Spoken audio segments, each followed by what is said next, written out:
is an epidemic of mass murder being committed by a virtual army of unidentified assassins. It seems to be a sudden, general explosion of mass homicide. Consistent reports from witnesses to the effect that people who acted as though they were in a kind of trance were killing and eating their victims prompted authorities to examine the bodies of some of the victims. Medical authorities in Cumberland have concluded that in all cases, the killers are eating the flesh of the people they murdered.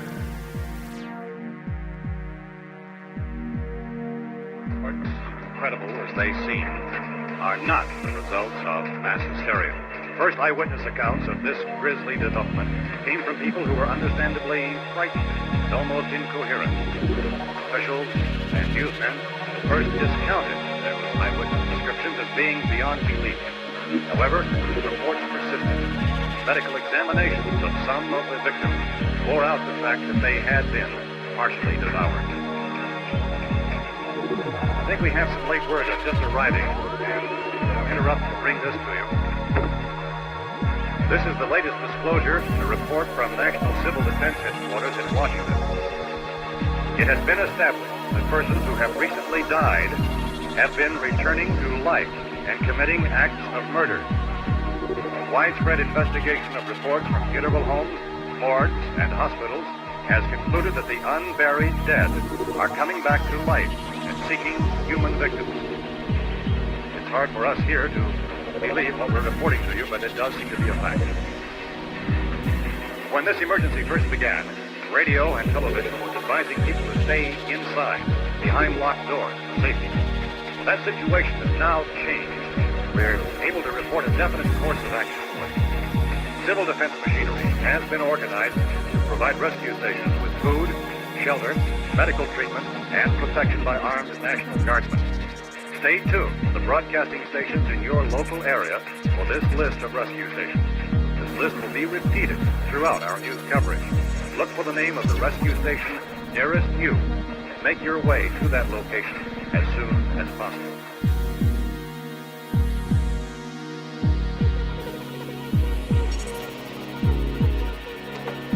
No longer seek occupancy in private residences, no matter how safe or well protected they may be. They use everybody caught maybe 5% of the food available in the human body. The kind of thing. With that small amount, the body is usually intact enough to be mobile when it revives. What are you saying? I mean, you science is... Dummies! You're suggesting... Dummies! Dummies! Excuse me. Listen, quiet. One wonders whether it's worth saving. Why don't we drop bombs in all the big cities? You're probably serious. I'm deadly serious. What are the choices? They won't run out of food, young lady. That's the problem, you see. And they won't run out of food while we're still alive.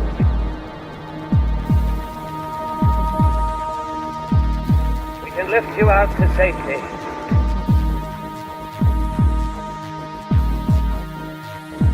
Please answer my call if you can hear me.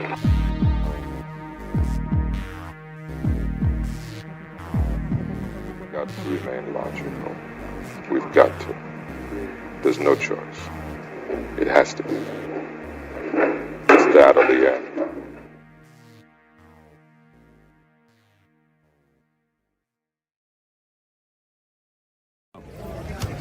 Hey, it's Greg Nicotero. You are, or if you're not, should be watching Alpha Romero on YouTube. They're coming to get you, Barbara. And there's no more room in hell.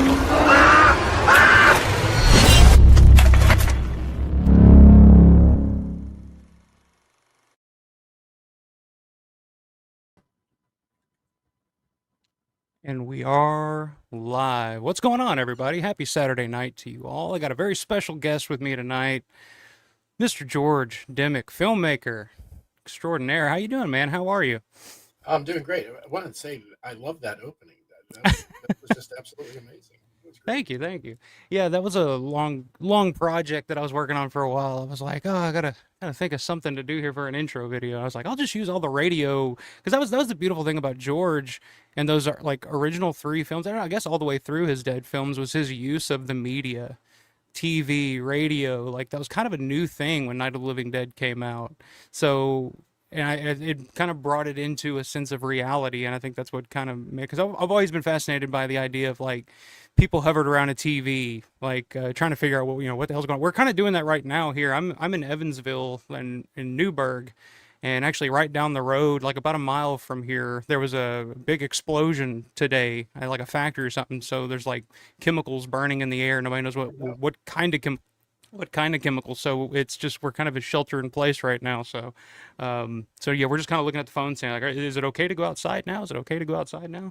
So in a couple hours, the dead are going to be knocking on your door. So. Well, see, I was wondering. I was like, dude, I'm gonna start worrying if I start seeing like military guys in white hazmat suits, quarantining the town or something like that. I'm gonna be like, oh shit. So yeah, I don't know. I've always been fascinated. Even when I was a kid, I was fascinated by that aspect of it. But thank you for that, man. Thank you.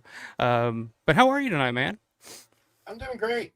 We are taking a break from filming for 3 weekends because we've got things going on. But yeah, this is great. So I'm filling up my time being on the podcast. So yeah.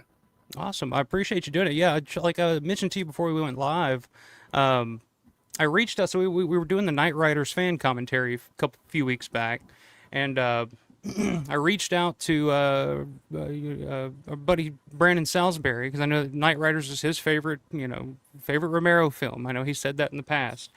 And I was like, oh, I bet Brandon would like to come on and do that. He was like, I reached out to him. He was like, I won't be able to this weekend. I'm working this weekend, but you should really reach out to George Demick. He would love to. I bet he would love something like that.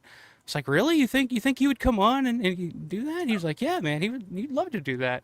So that's when I reached out to you and asked, and unfortunately you were busy shooting that weekend, so you didn't get to make it, but we did make time for you to come on here, and I've been looking forward to talking to you since I saw Brandon's documentary. I mentioned this to you as well. The one big takeaway for me from that documentary, like one of the bigger takeaways from the documentary was your parts in it and hearing some of your stories about meeting George and being on the set of Knightriders, being working with him on Day of the Dead, all that stuff, and I was just like, I want to hear more. Like I want to hear more from this guy. Let's cause like I said, you've always kind of been on my periphery, but I've never actually I think we may have spoken like briefly once outside the DoubleTree one year at that Living Dead weekend. Oh, okay. It was just, all right, yeah. But it was just kind of like, hey, how you doing? Hey, it's good to see you. Have a good time, type of thing. We didn't really talk, but I've always remembered seeing you outside, just talking and having a good time. So it's a pleasure to have you on here, man. Thank you. I'm excited. I'm very honored to be on here. So yeah. Well, very cool, very cool. But yeah, well, we're gonna chop it up tonight. Like I said, I got 10 questions for George Demick. We're going to go through. Got some news. I was off last weekend. I was on vacation up in Gatlinburg. Took the family to Gatlinburg for the weekend. So I had a nice time. I don't know if a vacation would be the word for it, but I mean, it was exactly, when you take a 4-year-old to Gatlinburg, it's just like, okay, let's ride rides and go all over and do this and that, Pigeon Forge and all that. So good to be back here tonight. Yeah, a couple news topics, and I want to talk to you about your films and talk to you about just indie filmmaking in general. I actually just watched one of your films before we came on here. It was I came across it on YouTube. It was free. It was the Takuhi or Takahei. Yeah. Takahei. Yeah. I watched it all. I was like, oh wow, this is actually like. I will say this, like the one thing that when it comes to like low budget indie filmmaking and low budget indie films that kind of takes me out of it immediately is like some of the acting, because it's certain acting. But I will say in this one, like you had a pretty good crew. Like a lot of the acting was pretty good. Like I was kind of invested in the characters themselves, and that's really rare for a lot of like low budget films like that for me. So hats off to you on that one, man. Well, hats off to the actors, actually. So yeah. Yeah, and I watched some of the trailers, and it looks like you use a lot of the same actors in a lot of your stuff. So we have a trip of people that primarily on this new one we have a whole lot of more new actors that we haven't worked with before. But primarily, when you're working on such a low budget, it's safer to work with people that you know that have been there before because you can trust them. Right. You give someone that you don't know a lead, and then midway through they flake on you, then your project's in trouble. Right. So that's part of the reason why I go back to the same people, but also, we're branching out, getting more people, and also trying to keep the quality of acting up. So.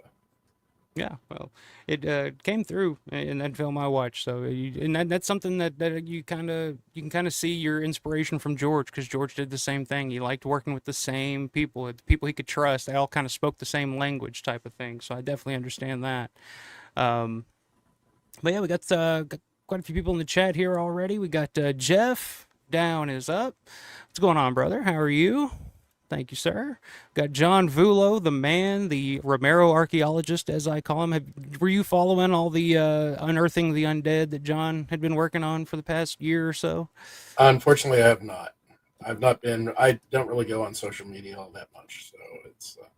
Well, he's basically, John has come out of nowhere and is discovered and finding all these people that were lost to time, that were in Night of the Living Dead, a lot of the ghouls and a lot of posse members, and has named them and give them biographies, and he's pretty much identified everybody in the film, including Richard France, who was in fact in Night of the Living Dead. So. Oh wow, that's amazing! Yeah. I'll have to check that out.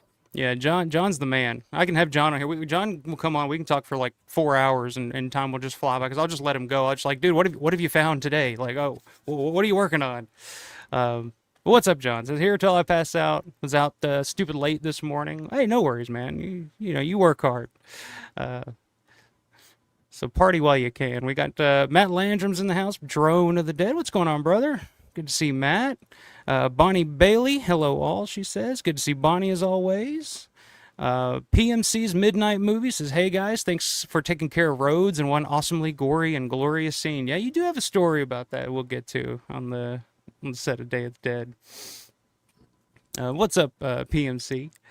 Got Larry in the house, Mr. Lawrence DeVincent, WGON TV. What's up, brother? Hope you're doing well. I know he was watching the Midnight remake earlier today. Or was it earlier today or yesterday? I can't remember. It may have been yesterday, actually. Time, it just it blurs after a while. Absolutely. How you doing, brother? Hope you're doing well. Got Stezio DiCardi. What's going on, brother? Evening all. Doing some house cleaning and rearranging my posters, making room for the new ones. Yeah, I've been trying to do that myself. I'm running out of room here in my room, as you can see.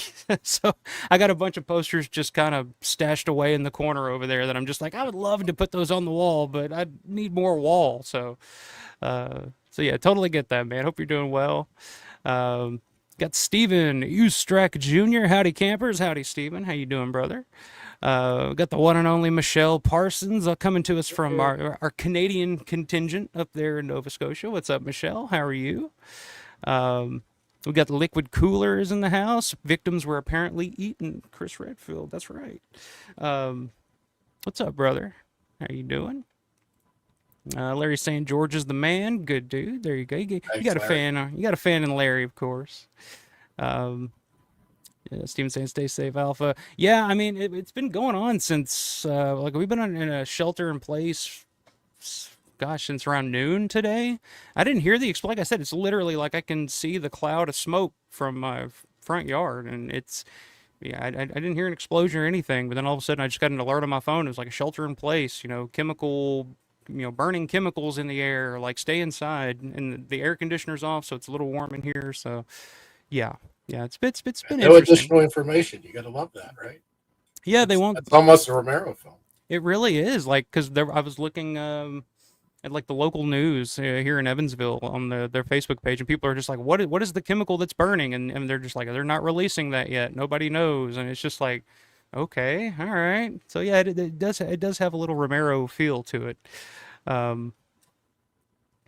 Matt saying yes, George was my favorite part of Brandon's doc. Really touching stuff. Yeah, I think I remember me and Matt talking about that at one point. I know I mentioned it on the show when I first watched the documentary, I remember, I think I specifically mentioned that. And I think Matt texted me and was just like, "Dude, yeah, I totally agree. Like, yeah, George's stuff. Like, I was really like, it was heartbreaking to watch. I was like, yeah, it really was." Um, I call myself the crybaby of the movie. Well, dude, I cried. Like I told Brandon that after I watched it, I messaged Brandon immediately afterwards, and I was just like, dude, that I love that documentary. It was great, and then the thing that got me was that just at the end, seeing talking about George's dying and everybody crying and stuff, and I was like, dude, I was in tears at the end of that thing, and I was not expecting to cry at the end of that documentary, and it was just like Jesus, kind of took you back there for a second to when you first found out, that George had passed, and I remember exactly where I was and what I was doing, and it was just like, because I mean, George was kind of my hero when I was younger, like when I first discovered, like when I first wanted to be a filmmaker when I grew up, that whole thing, I wanted to be the next George Romero type of thing, so I studied and learned everything I could about George and how would George do this and what would George do here. And there was somebody mentioned I need to make bracelets said WWGD. What would George do? I was like, yeah, that's a good idea. That's great. Because that's my thinking. I was like, well, how would George feel about this? So yeah, like I remember that and watching that documentary, like it just took me right back there. How did you get involved in the documentary to begin with? Were you friends with Brandon beforehand? Yeah, actually, Brandon and I met at Weekend of the Living Dead, and we clicked. And he was telling me he was working on this documentary, and I gave him tips and suggestions as he was going through the process. And just kind of, he's like, "Well, I would really want to interview you," and I was like, "Yeah, sure." And so that's how I ended. And then he's one of my business partners on another production company, and so that's how me and my son Carson ended up as associate producers on the film. Okay. What were your thoughts on the final film, the finished product? I know Brandon's he's kind of hard on it. He's just like, they fucked me out of this. I wanted to do X, Y, and Z. They wouldn't let me do it and all this. But I enjoyed it. What did you think of the final product? Well, when I saw the rough cut, I called him up and called him a name and said I was wanting to watch a documentary about Resident Evil, and you had me sitting here crying. So, That was my thought exactly. I was like, oh, I'm gonna watch, Resident Evil. I love that game when I was a kid. That was kind of the thing that got me introduced to Romero to begin with when I was younger. Playing the game, like, oh, zombies. What are these monsters? These are cool. And then by the end of it, I'm just like in tears, just like depressed. I'm just like, man, that's a bummer. He's like, hey, sorry about that. I'm like, no, man, I love it. I love it. But it was beautiful that it showed. It was more. If you're a fan of the Resident Evil game and the movie, you got to find some information out and get that. But more importantly, as I've told everyone, you don't have to be a fan of the game. This documentary gets you to see how George was and what people felt that knew him and knew who he was. And they get you a little bit of that. Yeah, I think especially if you're more of a fan of the Resident Evil games as opposed to Romero's films, I think if you're watching it from that point of view, it kind of introduced you to George in a new kind of way. Like I think it probably made some new Romero fans, because I mean, I don't know. I remember Matt mentioning that he watched it with his wife and was just like, do you understand now why I'm so passionate about Romero and his films and stuff? And she was like, yeah, I kind of get it now. And I'm just like, that's perfect. Like, that's what you hope. It's like you want people to kind of say like, oh, these people aren't, these huge Romero fans aren't crazy. Like they actually, there was something there with this guy. Oh yeah, I mean, he was way ahead of his time on stuff. Yeah. I think a lot of his movies didn't click as they should have just because they were ahead of the curve. I mean. Yeah. I mean, even some of his, like I say it all the time, like his last 3 films, the last song, which love him or hate him. Some people love him, or some people are okay with him. Some people like him. Some people are just like, why would he make this, type of thing. And I always say, like, a lot of the, like, when you watch him, especially something like Diary of the Dead.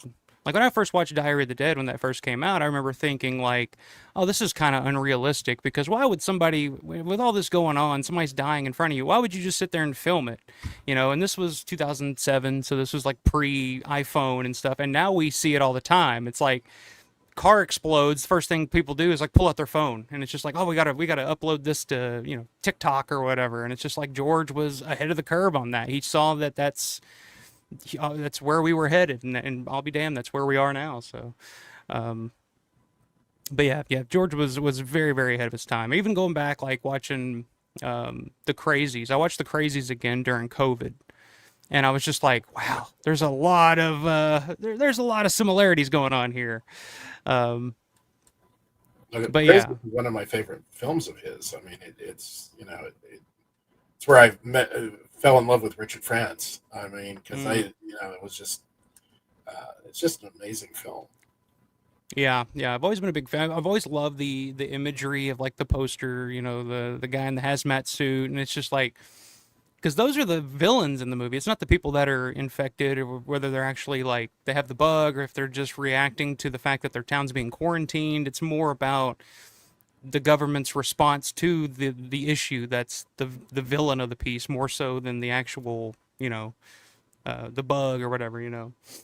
Well, I mean, that was actually the second Romero film that I ever saw, because when I had first met him, I know I'm jumping around on my chronological stuff, but we became pen pals, and I was like, so what other movies have you done? Because I had no idea other than Night, because there was no internet, there was no IMDb, so yeah. And he was like, well, I made this movie codenamed Trixie.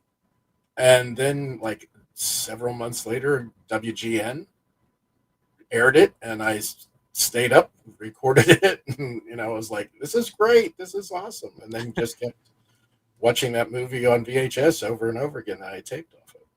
So what time frame would this have been that you would have seen? Right, I guess Dawn had probably come out. Okay. Because I met George in 78. And then we pen palled for about a year before I got to meet him again. And so probably right in that period of time. Okay, so that had been right around the time when Dawn had come out, kind of been a success, and then all of they went back and re-released Season of the Witch, or Jack's Wife Asked Season of the Witch on VHS, and the Crazies and all that. So, I discovered George a little later. This was probably late '90s, early 2000s, but it was still like early internet, so I didn't really know where to look for all this stuff. So I would go to find all of George's films by watching documentaries, or I'd go to the video store and just see like Season of the Witch, directed by George Romero. Whoa, I gotta grab that. I gotta watch that. Or Martin, I gotta watch that. And then a lot of his, like I said, documentaries, and there was a thing on, I think it was Stars or Showtime or what it was a thing called The Directors, and it just kind of went through directors' careers chronologically, and that was like my Bible. I was like, okay, these are the movies I need to see, and then so yeah, I remember those days, the pre IMDb days, before everybody knew everything about everything. Yes. I went back and like a couple of years ago, went back and reread the email, or not the emails, the actual letters that he had sent me. And I had asked him some questions that I'm like, oh my God, I knew nothing. It was like, what does a director do? What does a producer do? What does, and he answered all. I mean, he was just great. He was a great guy. Yeah, I definitely want to dig into that, how you first discovered George, the name George Romero, his films and all that. And I was going to ask you if you still had those letters that you had. I do. Those are going to go with me till I'm gone. Yeah, so. Lucky man. As a kid, I liked the Hammer movies that they would show in the afternoons, on Saturday afternoons and stuff. And, some friends of my parents, when I was 5, decided to take me to see Night of the Living Dead. And I can still remember it was on a double feature with, at the time I thought it was a giant Bigfoot movie, because I remember it crashing down through the trees. And I think now it's probably War of the Gargantuans. And there was a Dead Ends Kid, so I'm old.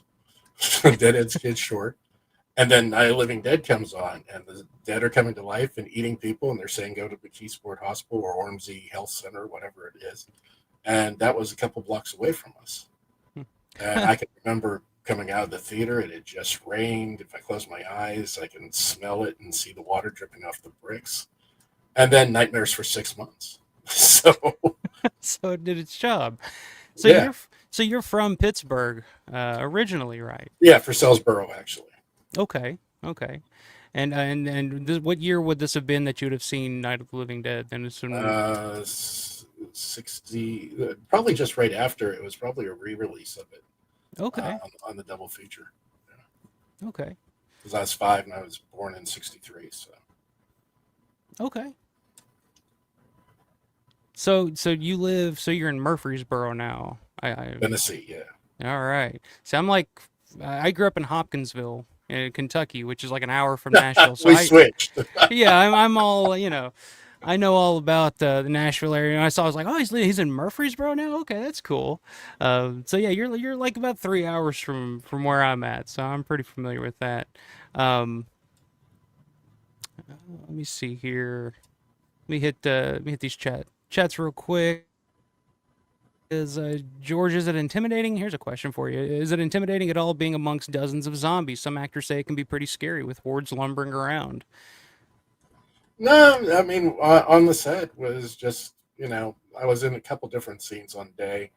And no, it was just a bunch of people tired.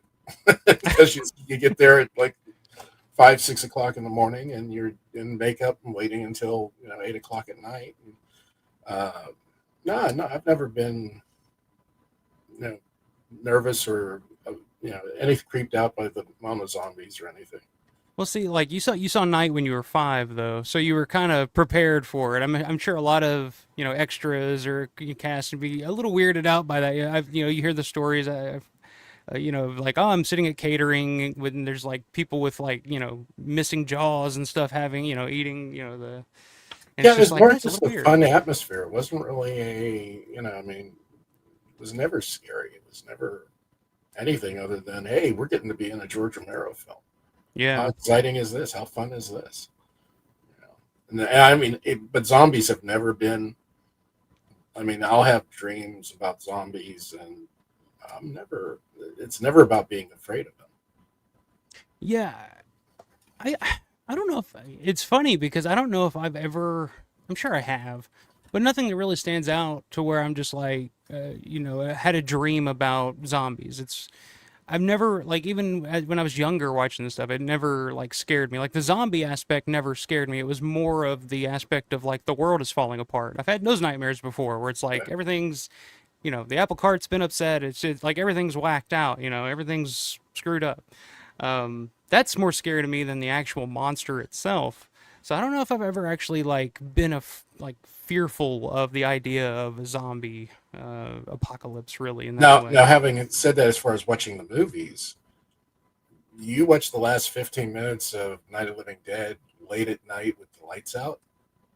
That's kind of creep you out. I don't know, at least it does me every time. Yeah. It's the one like my introduction to Romero, his zombie films, was the Night remake, the Night 90 remake. That was the first one I saw because my aunt at the time, like I said, I was a big fan of Resident Evil, and I was just like, what are these monsters, these zombies? What is that? And my uncle Mark, who was a huge, Fangoria subscriber for years, he was the horror guy. Like he was the one that was playing the games when I first discovered it. And after a while, my aunt, his wife, was like, oh, if you're interested in zombies, you should watch Night of the Living Dead, because everybody knows Night of the Living Dead. She wasn't a horror fan or anything, but she knows Night of the Living Dead, zombies, that's the thing. So I go to the video store, I see Night of the Living Dead, and it was the remake. I didn't know that it was the remake, so I watched it, and that one actually scared me when I first watched it, because I was like 7, 8, something at the time, and just the idea of like looking at my bedroom window. I remember this specifically, like going to bed, looking at my bedroom window, and it's like, what am I going to do if they start banging on that window? Like, and that starts to get into your psyche a little bit, but yeah, outside of that, it's just mostly the idea of the end of the world. That's still what freaks me out. But John says he's got a new extra on the way. Cool. For Night. I know he's been working on like Vanilla and Jack's Wife here lately. Yeah, he's digging in. My man's a wealth of knowledge and information. He's finding out all this stuff, and I love him for it. We got Rick, the North Going Llamas, in here. What's going on, brother? Good to see you. Let me see. I'm a little behind. Stesio saying just saw something about that explosion someplace called Darrow. They make Triox and 245. Is that? I thought that sounds familiar. That sounds familiar. Might be. Should clear up with the rain. Yeah. You're right. You're right. That'll be fun. This stream could get fun a little later on. I'll say that. Cyan, how's it going, Cyan? Says, hey, what's up? Seeing that shield made my day a little bit better. I won't be in for long, but wanted to stop in and say hi. Well, good to see you. Yeah, huge Knightriders fan. Cyan, a huge Knightriders fan. She actually worked with Tasso on the the Renaissance Fair thing that Tasso does. Oh, traveling. Great! Awesome. She was a part of that, and she was a part of the Knightriders commentary as well. So, very cool to have you in here, Cyan. Yeah, this is actually Hector's stun shield, Sir Hector's. Ah, there you go. I'm sure she's thrilled to hear that. That's pretty awesome. We got Robert's in the house. What's up, Robert? Hello, Mike and all. Hope you're doing well, my man. Steven's got a question, kind of a weird question. We all know George was a master of the horror genre. What other genres do you think Romero would have done well in? I believe he would have made a great war picture. That's a good question. And George, I've always kind of considered George, especially his, 70s stuff. A lot of that is very loosely horror. Like a lot of it is more, it dabbles in other genres. But what do you think about that question? What other genres? I mean, Survival. Is it Survival, the last one? Yeah. That was a Western. He finally got to make a Western. Mm-hmm. He had to put zombies in it, but he got to make his Western. I was so happy for that, And, I think, he's a filmmaker. If they had given him a chance and not pigeonholed him, he could have made anything. He wanted to do Tarzan. Yeah, he always mentioned wanting to do jungle movies. Yeah. It's like, if I want to make a jungle movie, I'll make a jungle movie. It's like, I want to do that. But I think getting the money was another issue, Yeah, and that's always kind of been the thing with George too. And I was kind of got the vibe he was a little, I don't know, he didn't regret it, becoming a horror guy, which he kind of became after a while. He was the zombie guy. You said he made his Western with survival, and the only way he got to make his Western is if he put zombies in it. So he's like, fuck it, I'll put zombies in it and I'll just make a Western, whatever. But I think he could have done so much more.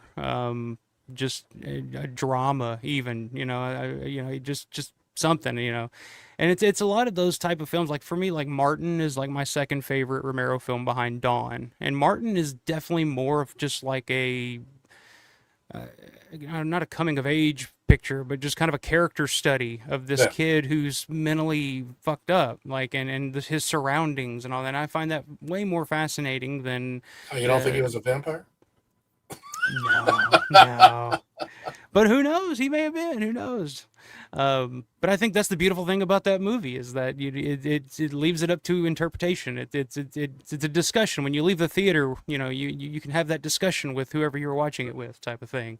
I think that's the brilliance of it. But yeah, that's a good question. A war movie would have been. I think George could have done a pretty good war movie as well. To my way of thinking, he had. Brandon, what's going on, man? Oh shit, must be a slow week. Just kidding, George. Oh man. But to my way of thinking, Knightrider. Yeah, that painting. You and Ryan Carr did this for me. Yeah, I was gonna say that's a awesome painting back there. It's man. George and me now, and then George and me on the set of Knightriders. Oh wow. Okay. I've seen that photo. I didn't know that was you. The Knightriders photo. Well, there's a photo of me and George, but they put in George from the day of the Knightriders on the painting. So okay. There is a photo of me and George like that, but not from Knightriders. So I only have one photo that I took with George. I was going to ask you about that. If you had any photos, I was going to use it for the thumbnail, but. Yeah, no, the only one I have was taken at the Fangoria Weekend of Horrors in Los Angeles. I was out there for some reason. We had a table or a booth or something. pushing something that we were doing at the time. And it was the year that they gave Stuart Gordon the Chainsaw Lifetime Achievement Award. Okay, so this would have been fairly recent then. Well, Stuart was still alive, so I mean, Yeah. no, this was a good while ago. This was back, this was 20 years. Wow. Okay. All right. Yeah.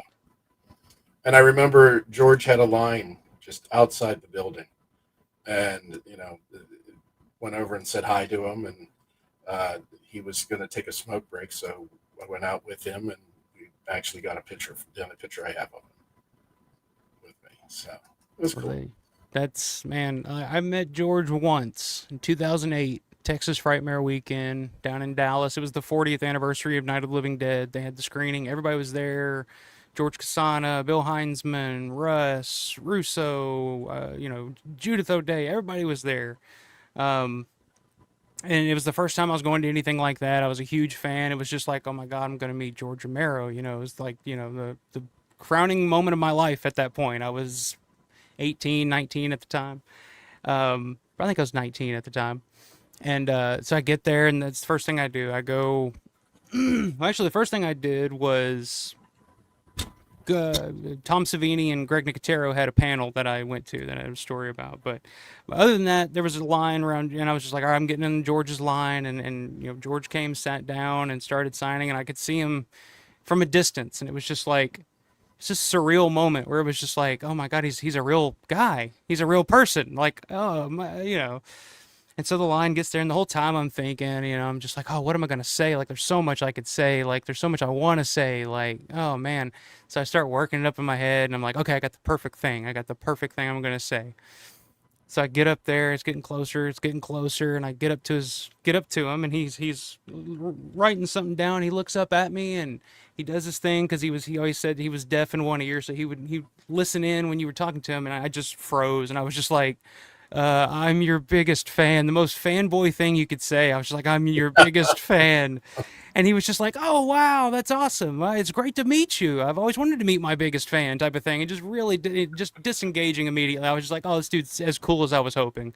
And I got a picture with him there, but that picture has been lost to time. I have no idea whatever happened to it. I never got it printed out or anything, and it's probably long gone. So, yeah, that's a huge regret on my part, but yeah, you're not alone with getting the starstruck, and when I was 15, after we had been pen paling, right, I finally got to meet him again, and it was at a place in Pittsburgh called the Mattress Factory. Is that still around? They turned the Mattress Factory into like an art place. And they showed Night, and then everyone went and got their autographs and met him and stuff, and I was waiting, and went up to him, and by this point Dawn had come out, and he was in Fangoria magazine. I got the first issue and all that stuff, and I was so starstruck I couldn't remember any of the things I wanted to ask him. And my mother was standing behind me, and she points down at me because I was 15, and she goes, he makes movies too. She told George Romero that I make movies. Oh my God. And he goes, what I want you to do is I want you to write down all your questions.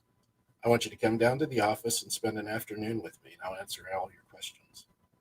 So my dad, who never took off work, took me down there. I got to spend an afternoon with George Romero. He showed me how he does this cutting on the reel-to-reels, and answered all my questions because I had them all written down. And at the end of it, he goes, hey, we're making a movie next year.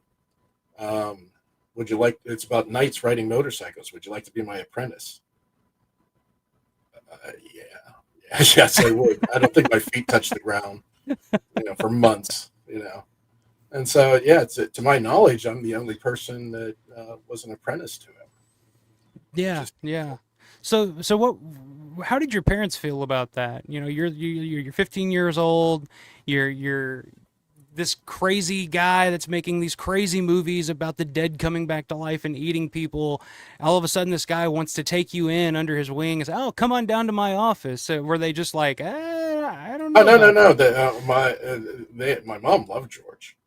She just thought he Okay. was wonderful, and like I said, my dad was there for the whole afternoon. I mean, it wasn't like he just Okay. dropped me off. See you He later. was, he was there, and he always referred to everything that I did as far as the movies and stuff as that horror shit. We're allowed to cuss? Is that Oh okay? yeah. Fuck yeah. Okay. And but secretly, I mean, I had, in as things progressed and the Graveyard Shift, Stephen King stuff, all of that happened. I would hear him talking to people. Oh, he knows George Romero. He's got the Stephen King thing going and stuff. So they were all very proud and very happy with it, and very excited that I was involved in doing this. So. Yeah. That's awesome. That's awesome. Yeah, my parents were always very supportive. Like, cause when I was younger, like I said, I wanted to be the next George Romero. So I was the kid when in high school, didn't drink, didn't smoke, didn't do anything. My weekends were from getting my buddies together. We're going to film. We're making movies. Like I got my camera. I was that guy. My parents were always super supportive of that. They were super cool with that. But sometimes they'd get a little weirded out if it's like, hey, I'm gonna borrow this kitchen knife real quick. I'll be right back. And I come back and I'm all covered in blood, and they're just like, what is going on? I'm just like, it's fake. Don't worry about it. Yeah. Well, when I first started making little Super 8 films, my mom, she was my cameraman. We all the kids. I mean, we're 11 years old, and we got army helmets on and toy guns, and we're jumping through the hedges, destroying the hedges and stuff. And she's out there filming it. So, yeah, there was this movie that we did in high school, and one of the scenes required my cousin jumping off the roof of the garage. We had a crash pad and all that, and it was just like, and he was like the agile one the crazy one that was willing to do it because he was like, oh, I'm a stunt guy, I can do it. And my dad was out there with the camera, like, okay, all right, ready? I'm just like, oh, this is kind of cool. It's like, are you sure? Like, it's like, because I think my cousin was like 15 at the time or something like that. But it's like, it's better than you guys being out, drinking or whatever. So hey, come on, jump off my roof, Oh yeah, I mean, when you have supportive parents, it's great to be involved in doing this stuff. And I mean, my not younger years, but from the time I met George on and started getting involved with, becoming friends with Mike Gornick, and I would go down and hang out at Laurel's offices, because instead of I couldn't afford college. My parents didn't know how to get grants and stuff. Tony Bubba let me sit in on his classes, and oh wow, I learned. That's how I took. I rented the cameras and stuff, and did all that. And he graded my stuff, but it didn't go to anything. But yeah, it was Tony. I mean, everybody involved with George back then were just so nice. I mean, Mike Gornick would burn me. I'm a big pro wrestling fan, so he would burn me the Bruno Sammartino doc that they had done. Yeah, I love that, dude. I love that documentary. I just saw that for the first time maybe about a year ago, and I was watching it, and I was like, it's a great documentary about Bruno, but more so than anything, it's a great documentary on kayfabe and how it was back in the day, because it was some of the only footage that I've ever seen of Vince McMahon Sr. Being interviewed and talking about the business, and everybody that they interviewed was just like, this is real. There's it's not predetermined. Like it's a serious thing. And I'm just like, wow, like I miss those days. Like I wish it was like that still. But yeah, that's a great documentary. Yeah. And then that's how I got copies of Knightriders, because I don't think they really did a release at that point. And Mike Gornick burned me a copy of Knightriders that I wore out watching it so much. And then I'm down there and the elevator doors open up and in comes Tom Savini. I mean, here's a god. Right. And Mike's first words is, hey, this is George Demick. He wore out Knightriders watching it so many times. Oh yeah, that's great. Why don't you come over to the house? And Tom invites me over to his house. I mean, it's like, this is just an amazing group of people that just opened up their arms and they let me be a part of their world. Yeah, it's awesome. Yeah, Tom. I say this all the time. Tom is like, it's like if aliens landed on Earth and they were like show us your most interesting people. Like Tom would be one of those people. They would just be like, this guy's something's different about this guy. What's up, Brett? 1911 Guitar Dude. Hey, just logging in. Hope I didn't miss too much. Those paintings in the background look great. Yeah. A lot of cool shit back there. What's up? Good to see you, my man. Let me see. We got Talking Dead Paranormal. What's going on, brother? So I work in the Wampum Underground where Day of the Dead was filmed. I have video of the inside of the mine if you want to see it. Yeah, I would love to see that. Is that a recent video? Because I would love to see that. Because apparently, I mean, it's pretty damn near impossible to get in there now. I know some people have been in there, but it's not open to the public whatsoever. So, but yeah, I would love to see that, man. Let me see here, just skipping around a little bit, saying hi to everybody real quick, and then I want to get to 10 questions with the man himself. We're going to find out all his thoughts and feelings on the world of Romero. Synth, what's going on, brother? Says, hey, I'll just lurking tonight since after work on a modular synth track tonight for a friend's tribute concert she passed last year. I remember that. It's awesome, man. Yeah, good to see you. I think, let me see. I'm trying to, and if you guys have questions, throw them in the chat. I'll try to get to them. Like I said, I'm going to try to skip around a little bit tonight. Steven has a question here. Steven, another fantasy question. If you could have worked with Romero on a film project, would you rather it be a zombie film or something completely different, like a Tarzan movie? That's a question for you, George. Well, actually, prior to Walking Dead, we tried to get a television series off the ground called Deadlands. And I had talked to, it was about zombies, but there's an intelligent zombie that's leading them. And it ended up having, the first series, you think you're following the people, and like everyone that you thought you would be following is dead by the end of the first episode. And you're following these two other people. They die about the fourth episode in. By the end of it, you have tanks and machine guns and rocket launchers going into masses of zombies that are being sent in via tractor trailer trucks, and they open them. And then we tried to get it off the ground, and George was like, if it gets to the point of real money, tell him I'm interested. Okay. So we went to the horror channel before it launched, and it never actually quite launched. And so we talked to them. They were excited about it. They're like, go to Sci-Fi, and then we couldn't get Sci-Fi interested. And then years later, hey, it's The Walking Dead. Yeah, So, it's funny how that works, isn't it? It's funny how that so works. Of any projects that I would like to have got with George, that would have been the one back in the day. But The one that could have happened, yeah. Yeah, that's a good question. Okay. So Talking Dead Paranormal said I filmed the Mine video 2 days ago. Okay, perfect. Oh, very cool. Awesome. Love to see that, man. Yeah, shoot it to my email. Email contact alfaromero@gmail.com. I'll definitely check that out because I'm curious. I mean, it's not much has changed, I'm sure. I mean, it's a mine. Like, there's not a lot of remodeling going on in there. It's not like the mall, where everything's so different now. I'm sure it's pretty much exactly the same. So yeah, I'd love to check that out, man. But all right, 10 questions. George Demick, are you ready? Yeah, I'm ready. All right, here we go. Question number 1: favorite Romero film? Knightriders. That's my all-time favorite movie. I'll put it up against anything. All right. Question 2: least favorite Romero film? That's rough.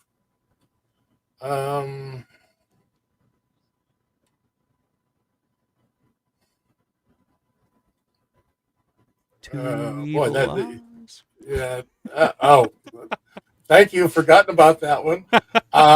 Yeah, I'll go with Two Evil Eyes. There you go. Yeah, that one. I was thinking, I had just seen Monkey Shines a while back, and it wasn't as bad as I remember seeing it. See, I Um, I always have that reaction when I see, because like I'm not the biggest fan of Monkey Shines or the biggest fan of the Dark Half from some of those from that period. But when I go back and watch them, I'm always like, yeah, it's always that was better than I remember. Okay, that's not so bad. It's not so bad. So, but it's just no, there's not ones that I always go back to. But Two Evil Eyes is one that every time I watch, I'm just like, oh, it's just. yeah, it just missed the mark, and it just wasn't. Yeah, I get that one. I'm not a fan of Season of the Witch. Okay. I will watch it, but I like There's Always Vanilla more than Season of the Witch. See, I'm with you there. I'm more of a vanilla fan than I am Season of the Witch, but I do like Season of the Witch. I think there's something there, and I remember George always talking about it, saying like, "Oh, that's the one movie I wish I could go back and remake with more money and more time, and actually." Because there's an idea there, but it's just so rough around the edges that it's kind of hard to follow for a lot of people. Um, so yeah, but we'll go Two Evil Eyes on that one because I think that's the correct answer. Yeah, I think. Thank you for that. And I love Argento too. Those are my two favorite directors, Argento and Romero. And when I was first discovering George and Art Dario, I was like, oh my God, they did a movie together of Edgar Allan Poe stories. This is going to be amazing. And I watched it and I was like, What happened? Yeah, like that's the weird thing. It's like, what exactly went wrong here? Because it just doesn't gel. yeah, and I just don't think that George's heart was in it. I don't think George really, like, that's really what he wanted to do. But he was doing his buddy Dario a favor. I mean, he did, without Dario, Dawn of the Dead doesn't happen. So it's just like if Dario's like, hey, let's do it, an Edgar Allan Poe movie, and George is like, all right, I'm in. Let's do it. Yeah. All right, what is Romero's best film? Not your favorite, but what do you think is technically his best film? Let's see.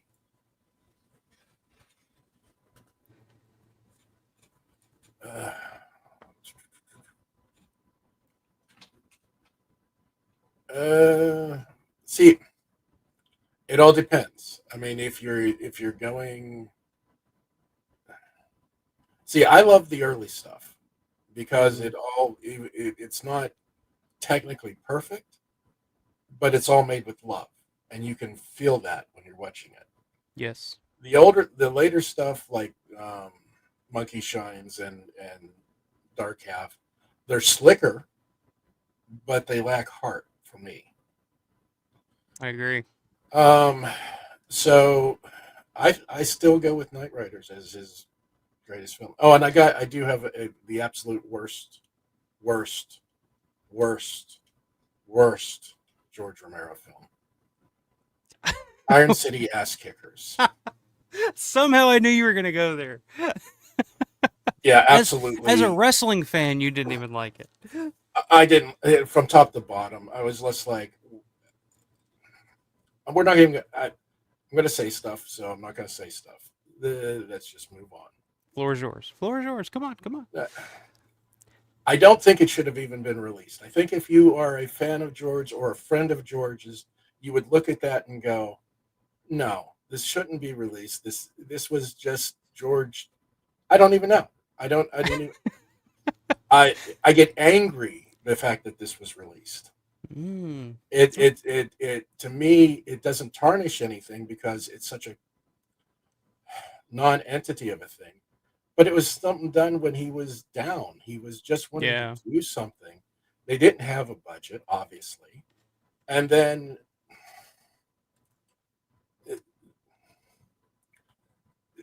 that movie just, it makes me angry. It really makes me angry that it was released. I can understand that. I can see that. I do have fun with the film. I or whatever you want to call it. Film, if you call that. I have fun with it. As a wrestling fan, it's like George Romero directing something written by Vince Russo. That's what it kind of feels like. You might get that reference. Yeah, I get the reference, but I think even that would be a lot better than what was. It's just. I love the man too much to even talk about it that much more. I mean, it really, that movie, fair enough. It bothers me. Fair enough. All right. And I guess there is a reason why it was lost to time over the years, too. So. And it should have been. Yeah. All right. Question 4. What is the most underrated Romero film? What do you think is his most underrated film? The film that doesn't get the love that you think it should? I think that there's two. I mean, once again, Knightriders is on that list because a lot of times horror fans, what's that? Right. And I've been in the theater, a little small theater that was in the back of a bar that showed movies and stuff, and went to a screening of Knightriders, and all these biker guys came in. They had the jackets and all this stuff, and they start watching it, and within first couple of minutes, they're laughing at it, making fun of it. By the end of it, these big biker guys were all crying when Billy dies. Mm. And it's like, yeah, okay. It works. there you go. It works. And I also think Diary of the Dead. I really like the movie, and I think it gets crapped on a lot for no real reason. That's an interesting one. I've never heard anybody. I don't think I've had that. Yeah, I don't think anybody's ever said Diary of the Dead to that question. But yeah, that's one. I remember when I first saw Diary of the Dead, it was that same weekend that I met George. It was in Dallas. It was at an Alamo Draft House that had just come out. And that's, George was promoting it and all that. And I remember seeing it. I remember just really loving it the first time I saw it in the theater. I was like, wow, because he'd just come off Land of the Dead. And to me, Land of the Dead, I like Land of the Dead, but it's Hollywood George. It was a little too Hollywood for me. Like, I like George, the indie filmmaker. And this was a little, it's got some stars in it, and it's big budget and all that. And I was like, it's fine, but it's not what I was wanting. But Diary was, indie George, $5 million budget, shot on location, like.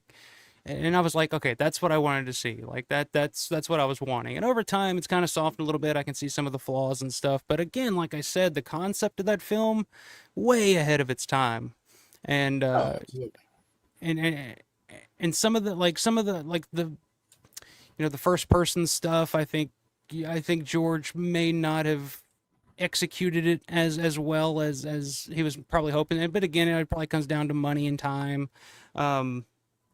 But yeah, I think that's a good one. And Knightriders definitely. And Knightriders was the last Romero film I ever saw because I was like, oh, nobody ever talks about it, and it's not a horror film, and I'll get around to it at some point. And then when I finally did watch it, I was already a huge Romero fan, and I was like, all right, I'll finally sit down and watch Knightriders. And then when I did, again, by the end of it, I was in tears. I was just like, this is a brilliant movie. Like it's, as a standalone film, even if I wasn't a Romero fan, this is a good movie. Like it's a well-made film. I put it up there against anything that's out there. I mean, you've gone with whatever your classic film is, Titanic, whatever. Knightriders holds its own right up against it, and it's not about bike stunts; it's about people. Right? Yeah. My son has a tattoo on his arm called "For Fight or Yield." That's so awesome. We both loved that movie to death. So. Well, we're definitely going to talk some more Knightriders here in just a second. But see, number 5, favorite zombie film not directed by George Romero. Children shouldn't play with dead things.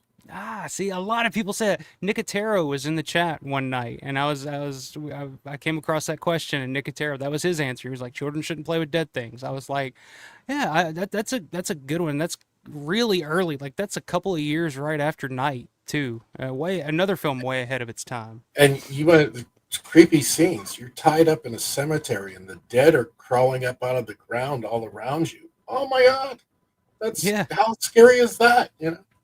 So yeah, I love that movie. Yeah, and it's Bob Clark too, and go on do Black Christmas and A Christmas Story and Porky's. I mean, just another great director. Like who got to do other things than just horror. Yeah. It's very rare that the same director you could stake a claim for the best Christmas horror movie and the best Christmas family movie ever made. Yeah, that's true. I had never thought about that, but yeah. Absolutely. Yeah. Like that's pretty impressive stuff. Okay, that's a good one. Number 6, favorite Romero film score or soundtrack. Knightriders. There you go. Donald Rubinstein. I've been on a big. Amazing. Yeah, I mean, it's Donald Rubinstein's masterpiece. I've been on a big Donald Rubinstein kick here lately. I've been taking on. Have you ever listened to? He released a CD a few years back called Dawn Imagined. It was kind of his because he was originally George reached out to him to do the score for Dawn of the Dead before they got Goblin and all that. So he had come up with these sketches for the score for Dawn of the Dead, and he eventually recorded them, put them out on CD. And I'm here recently. I've been kind of going back and trying to edit those scores into Dawn of the Dead to see how they work. It's a little rough, but yeah, I think it worked out for the best because George brought Donald back for Knightriders, and it's like you said, it's a masterpiece. Love it. Okay, number 7, favorite performance in a Romero film.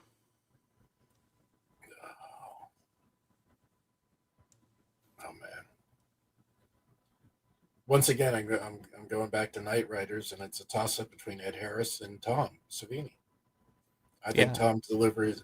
Once again, we were like, well, he was playing Tom almost, but the performance is so compelling, and when he's crying when he gets crowned and stuff. I mean, there's a performance. It's not just Tom being Tom.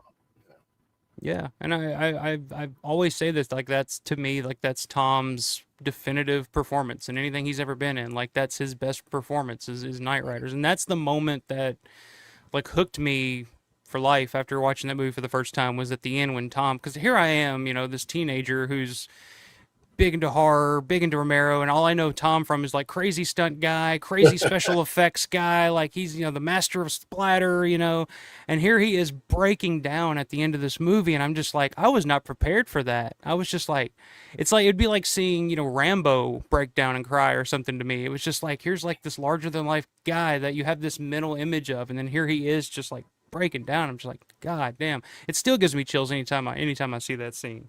Oh, absolutely. Let's see. Question 8. Which Romero film would you remake if you got the opportunity? Don't want to remake it. We've tried really hard to get Knightriders 2 off the ground. Okay. So it's a continuation of the story. We've written a script that everybody that's read it loves the script. It's the band is broken up and they're trying to get back together for one more final joust. And, okay. We wanted to get all the original cast. We wanted to, it just kind of fell into who owns the rights to Knightriders. Mm-hmm. Because what everyone said owned the rights. The lawyers said, no, they don't. This other company does.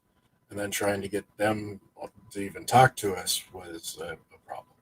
So, yeah, I remember mentioning because I remember seeing. I think it was a Living Dead weekend. I think you had the trailer playing at your table. we shot a trailer and then we shot a 15-minute proof of concept, which at this point it's going to be me getting to do Knightriders, direct Knightriders. So I'll take it for what it is, but I would absolutely love. So if anyone's out there that knows who has the rights or can get the rights or whatever, let's talk.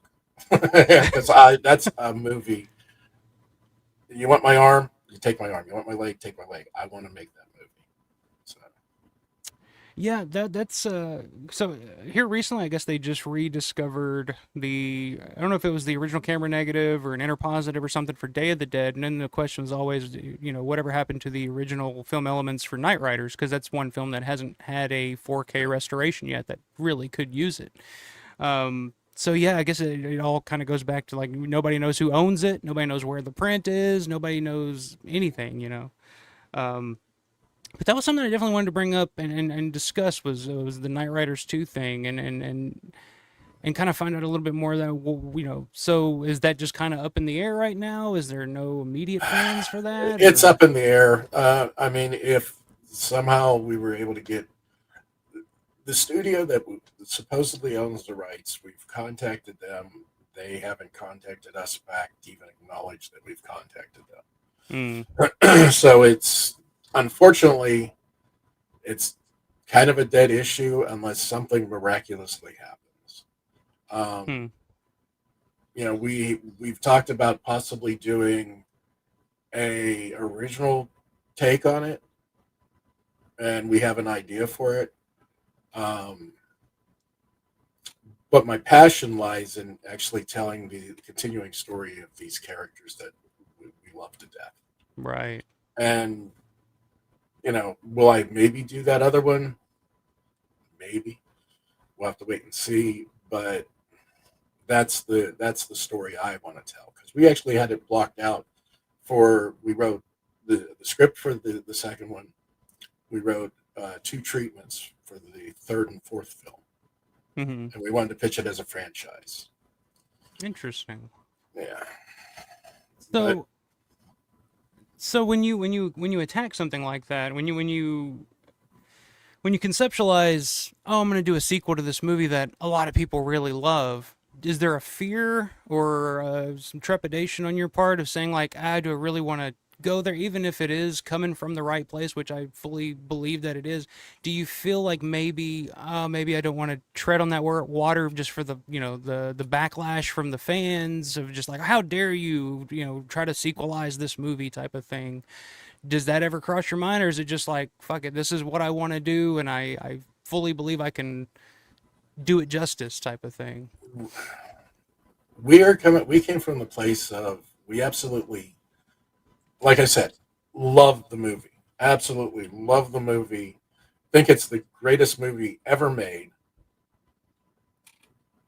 So we took it from, me and my son, Carson, where would we like to see, it's all these years later. What has happened? Where are the characters?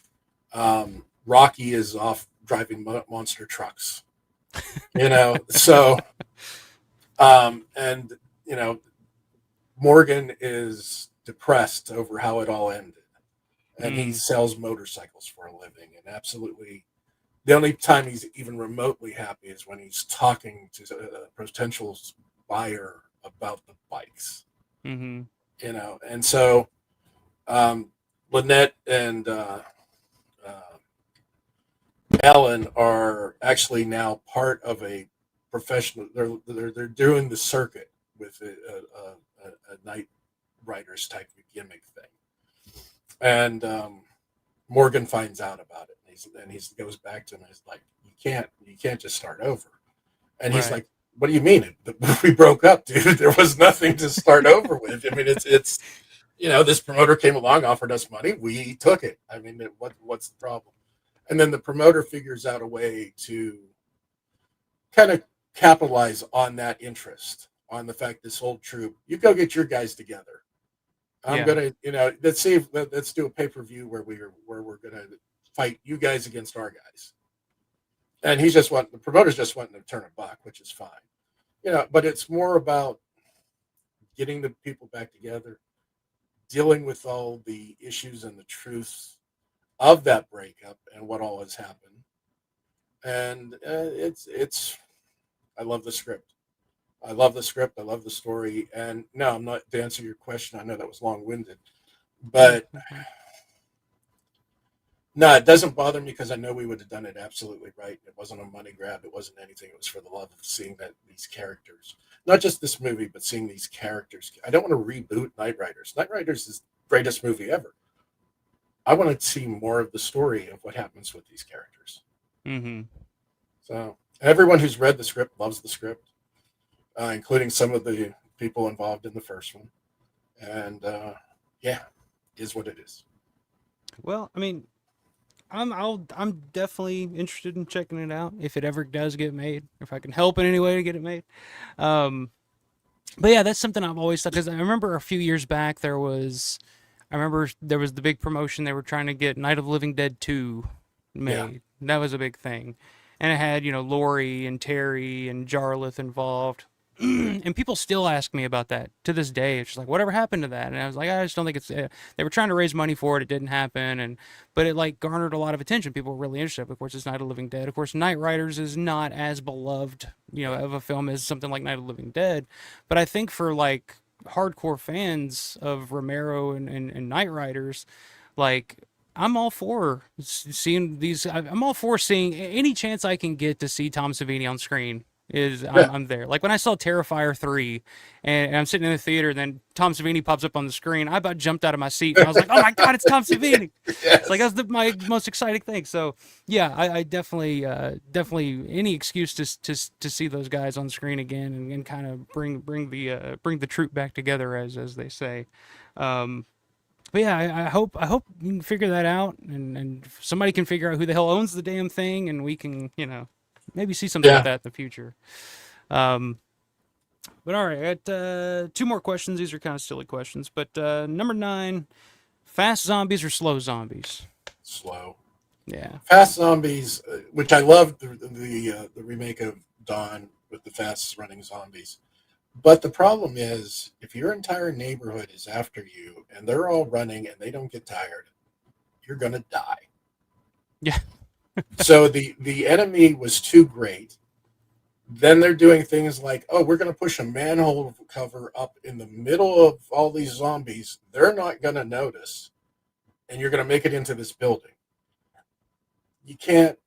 They had to stretch believability to make their zombies, work. Yeah, to me, I've always said, like, I don't care if they're fast or slow. If the movie's good, the movie's good. But I mean, logistically, and to me, I prefer the slower zombies just for the fact that it's a slow creeping death. Like, they're really not the threat in Romero's films as much as we are the threat to each other and the way that we're dealing with the situation. Whereas movies with fast zombies, it's like, okay, the fast zombies are the threat. Like, that's just what it is. Yeah. I just find, slower zombies more, I don't know, appealing and more interesting in terms of the storytelling. But and number 10, are you Team Ben or Team Harry? If you're in that situation, are you going down in the cellar and just waiting it out, or are you staying up and fighting? Who was right? Right. I don't like Harry as a person, but Harry was right. And that's the brilliant thing about that. It's like the hero was wrong. Like the guy that we all hope to be is like, okay, he was wrong in the end, and the guy that's the coward that wants to just hide he was right. Yeah. But all right, so there it is. 10 questions, George. I loved them. Yeah. I do that with everybody. It's just kind of like the baseline of like, okay, let's see what you're into. What are your favorites? What are your least favorites? And obviously you're a big Knightriders guy. Let me see here. I got a couple comments. Rick saying the one zombie movie released just 5 years after Night of the Living Dead that I like was Children Shouldn't Play with Dead Things. I thought it was more frenzy scary than Night of the Living Dead, more demonic Charles Manson type stuff. Yeah. What was the name of the guy that they bring back? Orville. Yeah. And when he throws the girl down the stairs and the zombies all stop and look at him like, seriously? You wanted them so desperately just to go, all right, girl, you get a pass, you can go, but nope, they hate her anyway. All right, you go ahead. What a douche. Robert says, don't get too mad. I can't find Iron City ass kickers anywhere. Yeah, it's pretty hard to find. I have it. Which, George, don't get mad at me, but I do own the DVD. I'm hanging up now. I'm out of here. Anything Romero I have, so I had to get it's on my shelf too, but I see. There you go. Robert's saying Knightriders is great. Yeah, and Robert is a big Diary of the Dead fan as well, so cool. Agrees with you there. Liquid Cooler says Survival, Diary, and Land of the Dead work for me as a binge watch back to back to back. Yeah, I've always said like those final 3 work as their own trilogy if you watch them: Diary, Survival, and then Land, because you're kind of following the Alan Van Sprang character from one movie to the next, and it all kind of works. Even though he's a different character technically in Land, he's still kind of the same military guy. It kind of works as a trilogy that way. And Steven's saying, I also think Diary is underrated, not as good as the Holy Zombie trilogy, but a pleasant watch in any event. So, all right. Got some Diary fans in here. Liquid Cooler saying, same with City of the Living Dead, House by the Cemetery, and Lucio Fulci's Zombie. Are you an Italian horror fan at all? I love some of the problem I have with them is they're so good. The majority of them are so good, like right up to the very end, and then it goes, wait a minute, none of this is making sense. What's going on? Why did you guys throw out the script in the last 10 minutes? What? The story kind of goes, it's just like, all right, we got to end this in a big fucking explosion or something, House by the Cemetery is absolutely great, and then you get to the very end and you're like, what are you doing? Why? Okay. Yeah, I always say this, like Italian horror. Like I said, I'm a big Argento guy. I love Fulci. Um, I love even some of the bad ones, like Bruno Mattei. Everybody knows I love Bruno Mattei or Vincent Dawn, quote unquote. Um, but it's an acquired taste. Some people are just they love it, or some people are gonna hate it. But not many people are just like, yeah, it's fine. It's something completely different. Zombie worked. I like Zombie had a complete ending to it, so that one worked. But most of them, I get right into them, like the Beyond. I love the Beyond, and then we get to the end, and I'm like, huh? Yeah, yeah, I agree with that. The ending of the Beyond is a little weak in my opinion too. I agree with that for sure. Um, Joe Pilato as Rhodes is yeah, that's usually everybody. Most people say either Joe Pilato in as Rhodes in Day of the Dead as their favorite performance. Um, Me personally, I love John Amplas in Martin. I think John's great in Martin. Savini and Knightriders. I love Howard Sherman in Oh Day yeah, as Bub. Like I just think that's a Oscar-worthy performance in my opinion. Like he's like he's fucking Karloff. He's that level of he makes the monster lovable and sympathetic, and it's just like I remember seeing that for the first time, and like the scene where he discovers Logan's body, and he oh kind of yeah. breaks down. The first time I saw that when I was younger, I was just like, geez, now I kind of want to shed a tear, and I feel bad for this zombie. I feel bad for this monster. Oh yeah. It's a weird feeling the first time you see it. But he's just like a big baby, he's just lovable. That will eat your face off. But other than Yeah, that, yeah, just Stiz just saying favorite Romero performances: Judith O'Dea in Night of the Living Dead, and Hal Holbrook in Creepshow. That's a good one. Hal Holbrook oh, in yeah, Creepshow is a good one. very much. And yeah, I agree. Judith O'Dea, like I know people. There's always a debate. It's like, which Barber do you like better, the remake or the original? Of course, Patricia Tallman, who just had a birthday the other day. Happy birthday, belated birthday, Patricia Tallman. She plays it so differently than what Judith O'Dea played, but Judith Yes. was much more subdued and more. Comatose. Yeah, it was. Her But for a performance was reason. I mean, more she just shut internal. down. Yeah, yeah. Yeah. But yeah, I agree. The more I watch Night of the Living Dead, which I'm watching Night of the Living Dead right now. Actually, it's on screen right now. The more I watch it, the more I appreciate Judith O'Dea's performance for sure. Joe Pilato was great in Dawn as well. Yeah, he had his debut role. And if you haven't seen, have you seen Effects? Oh, I love effects. I'm a huge Effects fan. He's great in Effects because he's playing like a complete 180 character from Rhodes, his most famous performance. But he's like, the protagonist, and the crazy motherfucker in it is John Harrison, and I love that. And Yes. John Harrison's great in that. And I told John that when I saw him at Living Dead Weekend one year. I was like, dude, I loved your performance in Effects. And he just kind of laughed and was like, okay, if you call that a performance, I guess. But all right, I appreciate that. I'm like, no, dude, you were great. That movie's totally awesome. Have you seen Michael Felcher's documentary about it? Yes, After Effects. I can't remember. After Effects. Thank you. Yeah. It's like, what's the name of that? I can't think of it. But yeah, I mean, I love that. And I went and actually saw Effects down at the Oakland when it was there. I guess I don't know if it's there anymore. The Oakland Theater. And Wow. There was like 4 people in the theater. But yeah. Like on its original release? Yeah. Wow. Okay.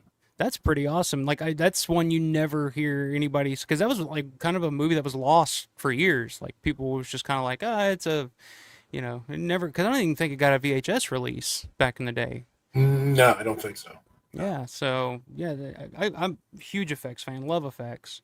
And and just the twists and turns of it.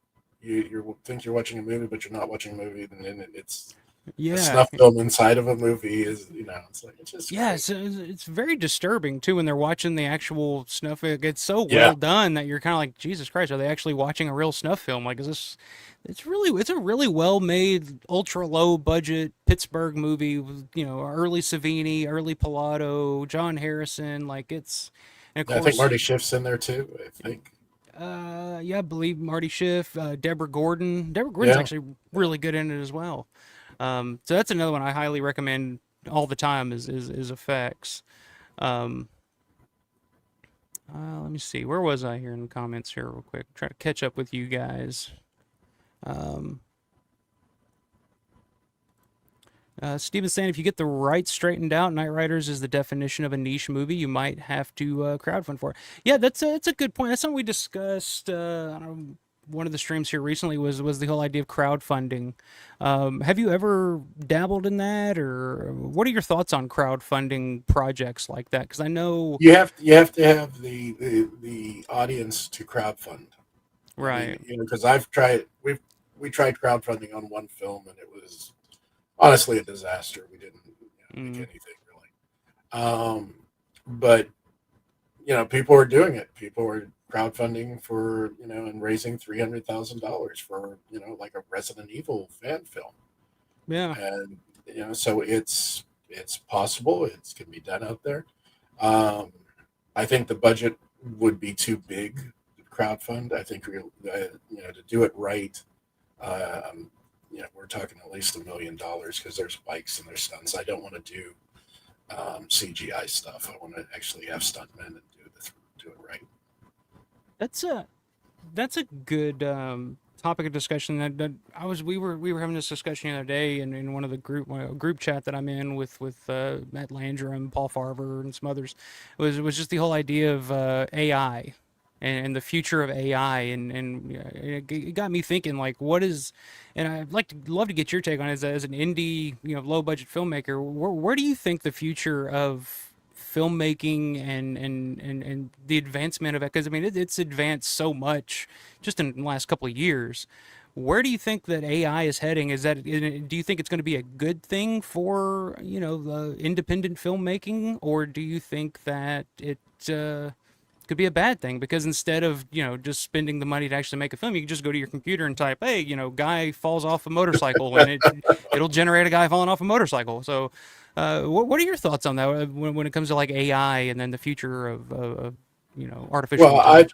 I look at it as just a tool.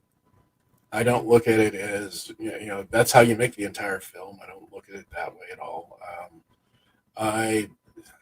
Where I see it, and I know a bunch of people are going to yell at me over this one, but they initially started doing it with the new Indiana Jones film. We got to see Indy as he was when they made Raiders of the Lost Ark for a third of the movie.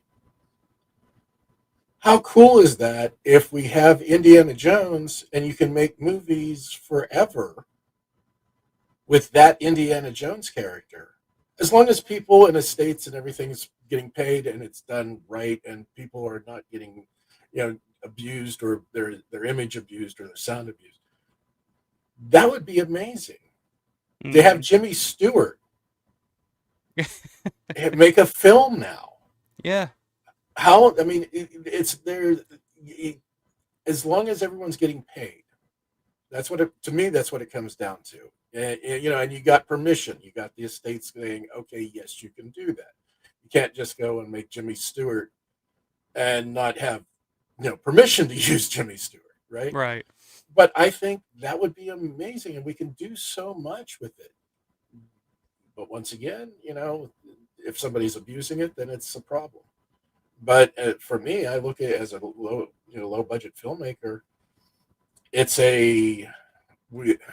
So on this latest project, Riders of Darkness, we initially had a concept for a merman where the top half of him was fish, and which we were going to build it, animatronic head and all that stuff. And but the part was it would probably fall apart once it hit the water.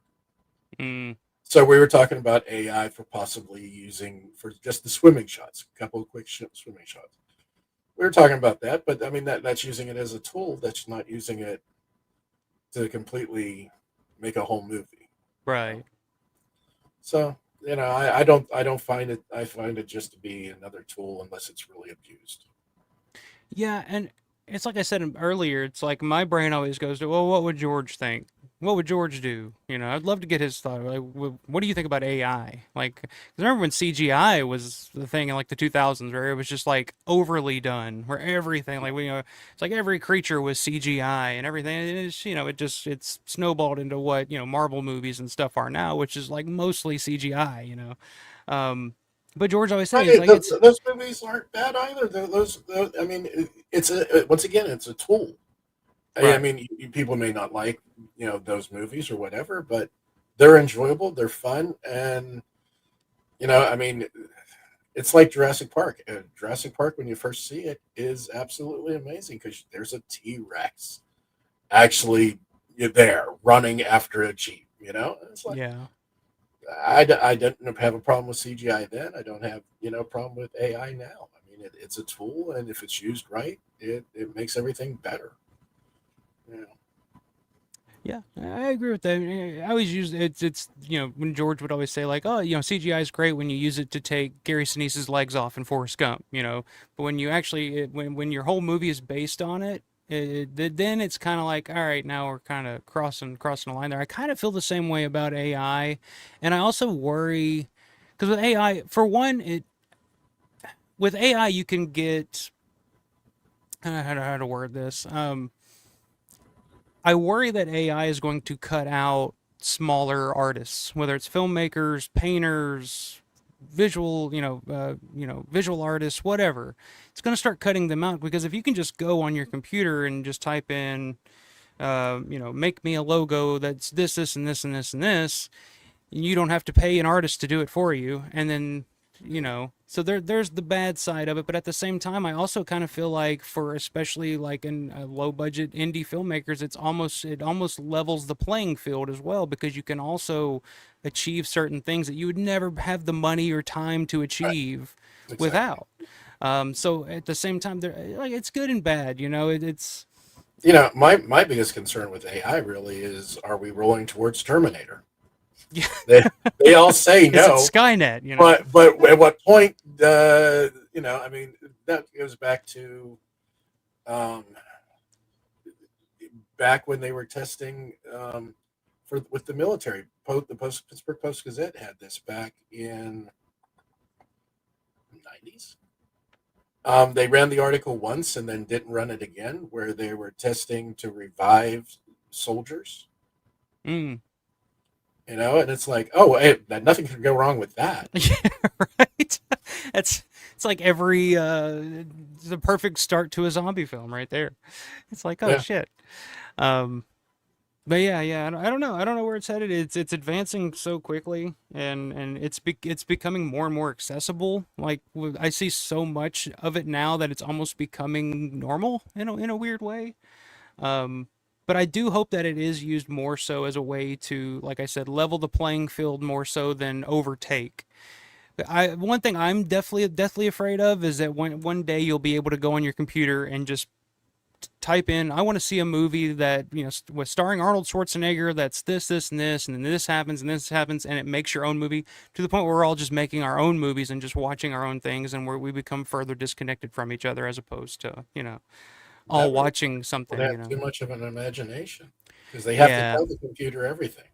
That's true. I mean, it's I'm not afraid of that stuff. Literally, honestly, I mean, it's more the Skynet thing that I would be concerned with than how it affects day-to-day life or making movies or any of that stuff. I mean, because it's the bigger programs and the bigger computers that are going to do stuff that we're not going to have access to go, wait a minute, what's happening? Right, yeah. I guess it's kind of the same way with CGI. CGI is available, but the more money you have, the better it looks type of thing, Right, exactly, yeah. So that's probably where we're headed, but I don't know. It's anytime AI gets brought up, it starts a big conversation amongst me and my friends. So it's just like, it'd be a good question for George as an indie filmmaker. It's like, is it going to hurt him or help him in the future get things made? And so I just want to get your thoughts on that. Yeah.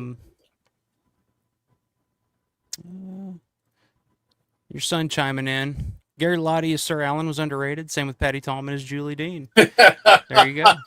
I didn't even know he was there. All right. Well, Yeah, it was cool to see Gary Lottie at Living Dead Weekend back in 2021. yeah. Was it 2020? Wow, that long ago? Yeah, I remember because that was my first year. That was when we took our daughter. That was our first family vacation. My daughter was 8 months old, and I was like, stuff's opening up from COVID, and I've never been to the mall. I've never been to Pittsburgh. Now is the time. Like we're going. So that was our first family vacation. Was 2021. Oh, That was nice. the year. Very nice. Let me see, where was I? Rick says I watched the full extended version of Dawn of the Dead 78, which is on YouTube, and it was almost a different movie because the timing seemed off as compared to the U.S. Dawn of the Dead. It seemed not the version I care for. What are your thoughts on that? We haven't really talked about Dawn too much. Are you a big Dawn of the Dead fan, or are you one of those that's kind of I like it, but it's not my favorite? It's as a movie, I like it. But it was at the time it was my film school. Mm-hmm. It was unrated, so you had to be 18 to go in. But since I knew George Romero, my parents would take me and drop me off. They would actually come into the movie theater on a Saturday afternoon at the matinee, meet with the manager, I gave me a note saying that I knew the director and they were allowing me to watch it. And I would stay and watch the movie until the midnight showing ended. And I was literally sitting in there going, and cut, and cut.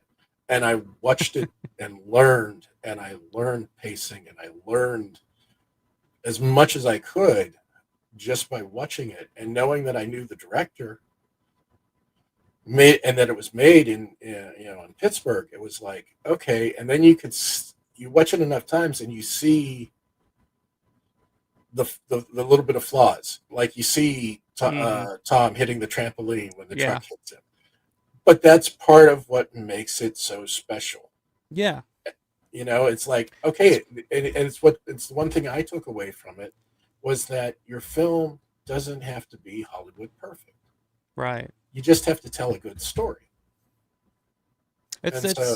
I always say, like, Dawn of the Dead is one of the most punk rock films ever made because when I was growing up, like, I was a big punk rock guy. I really like, the old school, like, Ramones, New York Dolls, Sex Pistols. You go back and listen to those albums, you can hear the flaws. Like, they're not pristine and overly produced. It's like they got in there, jammed it out, and then said, all right, there's our album type of thing. And you can hear the flaws, but that's kind of the charm of it. That's kind of the beauty of it. Dawn of the Dead is the same way to me. It's like you can see the flaws, but that's kind of the beauty of that movie to me. Like and that's kind of the inspirational thing. I think that's why so many people were inspired by that movie when they first saw it. All these filmmakers that have gone, Edgar Wright and Guillermo del Toro, Tarantino, like they saw this movie. There's like, well, fuck, like, I could make a movie. Like, this is an action movie with zombies in a mall. Like, there's so much here, but you can see how this was done. You can see how this cuts to this, and then this cuts to this, and you can kind of see how it, and I think that's and it also at the time had cutting edge effects as far as what Tom did. The bites were absolutely amazing, and then ripping the bikers apart at the end was just like, how did you pull this off? This was amazing. Yeah. So I like it. I like the most recent version that came out where they corrected the blood. Mm-hmm.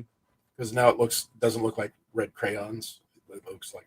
But see, even that, there's some charm in the red crayon. There is blood charm to me. in it. I'm Yeah, just absolutely. like, it's it has like we were talking about earlier, the Italian thing. It's like it's got a little bit of that Italian feel. It had that Argento influence almost. Robert said, I think AI takes the heart out of real filmmaking. I kind of agree with that to an extent. Like I said, if it's 100% AI and that's what the big crutch of it is, like, yeah, I agree with that. But I think you can use it to enhance certain things, and I think that's where it would be most useful in that.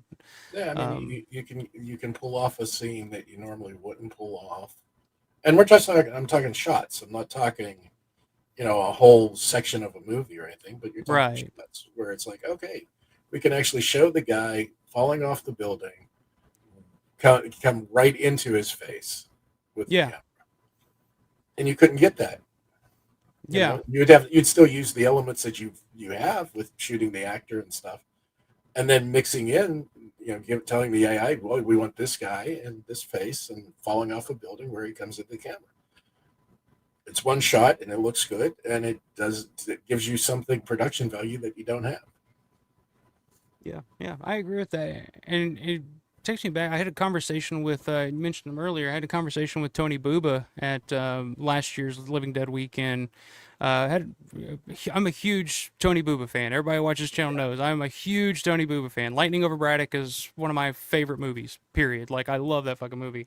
And I'm so fascinated with that character, Sweet Sal. Like, I love Sweet Sal. He was such a great guy. And did you meet him? Because I know I do. Yeah. Oh, yeah. Oh, that's awesome. Because I know he has that little cameo in Knightriders. So, but I was talking to Tony, and Tony was like, "Yeah, I'm trying to get Lightning Over Braddock 2 made, a sequel to it called Thunder Over Braddock." And he was talking about using, dabbling with AI and using AI to recreate Sweet Sal's voice as kind of the narrator of it. And I was like, nice. that's kind of brilliant. Like, I think that'd be awesome if you could do that. And he's like, yeah, we're trying to get it made. We're trying to get it to happen. So, I just thought that was interesting that Tony Buba's, to me, like a guerrilla filmmaker, like low budget indie guerrilla filmmaker, like he's even like, all right, we're going to try to use some AI to get this done. So, but then again, you hear, use it as a tool. Yeah. Robert wants to clarify. Let me clarify. I think AI takes the heart out of filmmaking if it's a substitute for the hard work of practical effects and real acting. I just don't want to use it as an excuse to be lazy. Yeah, I think we're all in agreement on that. Same thing with CGI. Yeah, absolutely.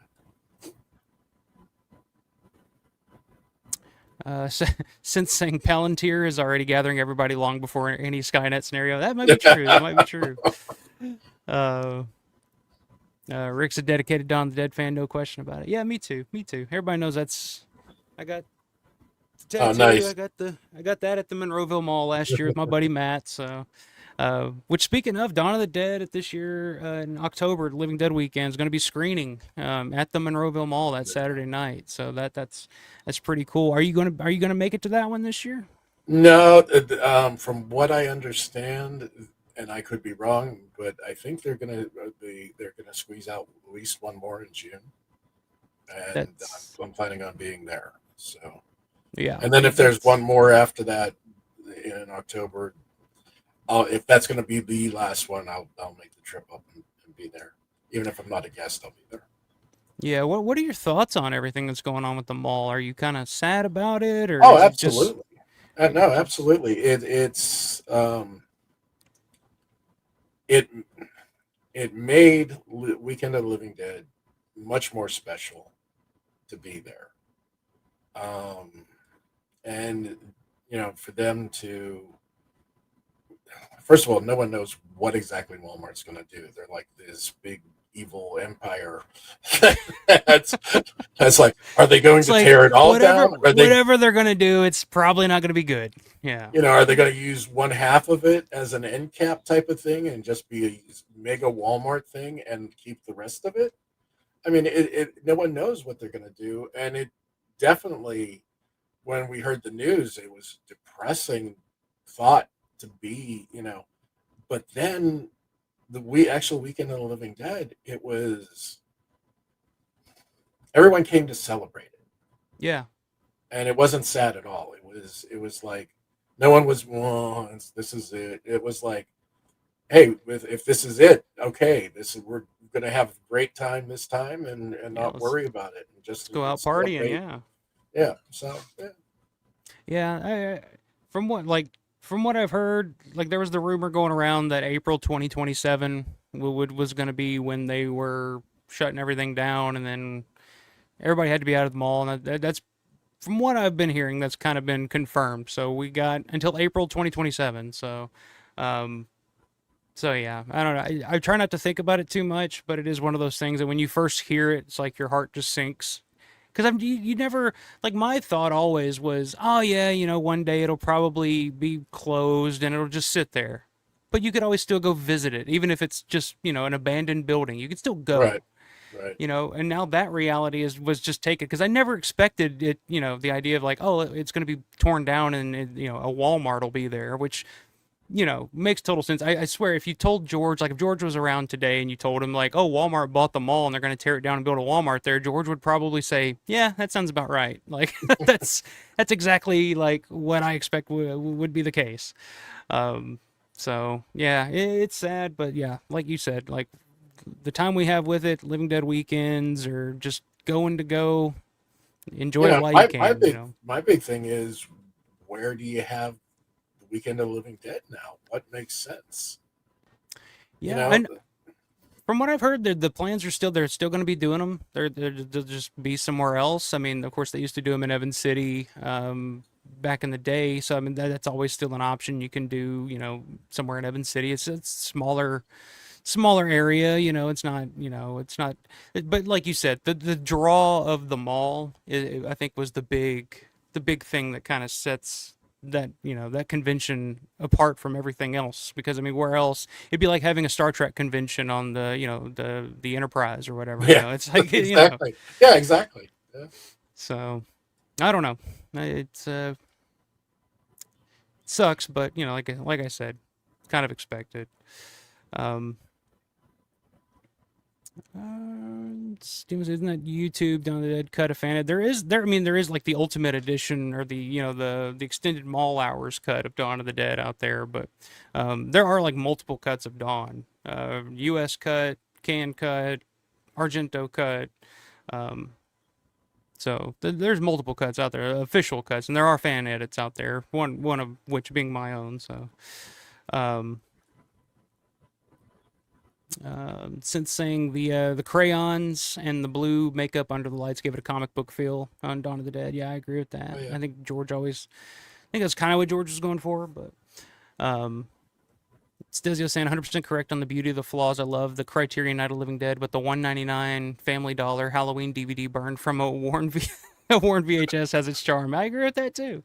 Absolutely. It was interesting watching the Criterion, because suddenly, like when the one zombie that he hits in the face and he goes back, in the past he's gone back into darkness, and you don't know how many more zombies are out there in the darkness, and now you can see like 20 or 30 feet, and it's like, oh, okay, we're cool for a while, so yeah. Yeah, it was like you were watching. It was like, oh, Night of the Living Dead has a budget all of a sudden. It's like you can see more. It's like, oh, this looks pretty good, actually. And I think you see a slate laying against a door, and you see a script in another place, and you see lights down, and it's just like, it's cool, but also the other ones just have that darkness and that grittiness that is, yeah, what it seems like the darkness and the grittiness makes it more scary. Yeah. Than being cleaned up and nice and clean. I always say that about Texas Chainsaw Massacre too. Like films like that, I think look better the worse they look almost. But yeah, we were talking Knightriders. I wanted to bring it back to Knightriders a little bit and kind of get some of your memories, recollections of being George's understudy on that. I think that's pretty incredible. How did that? So we know how that came about. What memories do you have from that time period? Any cool stories? 'Cause I know there's a ton of stories out there of Savini and Tasso and Bomba and so yeah. What are your recollections? Well, what happened with me was right before they went into production, my father ended up having gallbladder surgery. So they wanted to give me, I think the salary was like $25 a week to drive from Salisbury to Tarentum, which was like an hour and a half. I ended up not being able to do that because I had to get a real job to help the family out, because back in the day, gallbladder surgery was not like a day thing. It was like right in the hospital for a week, and then you come home and months recovered. So what I would do was I would work the other jobs that I could find, and then go up there on my days off. And so I went up there at least 10 to 20 times. I did get paid the first week, but the first week they didn't get to shoot because the tornado came in and wiped out all the sets. So I've heard about that as well. I was there, and it was like, okay, well, we're not filming. Okay.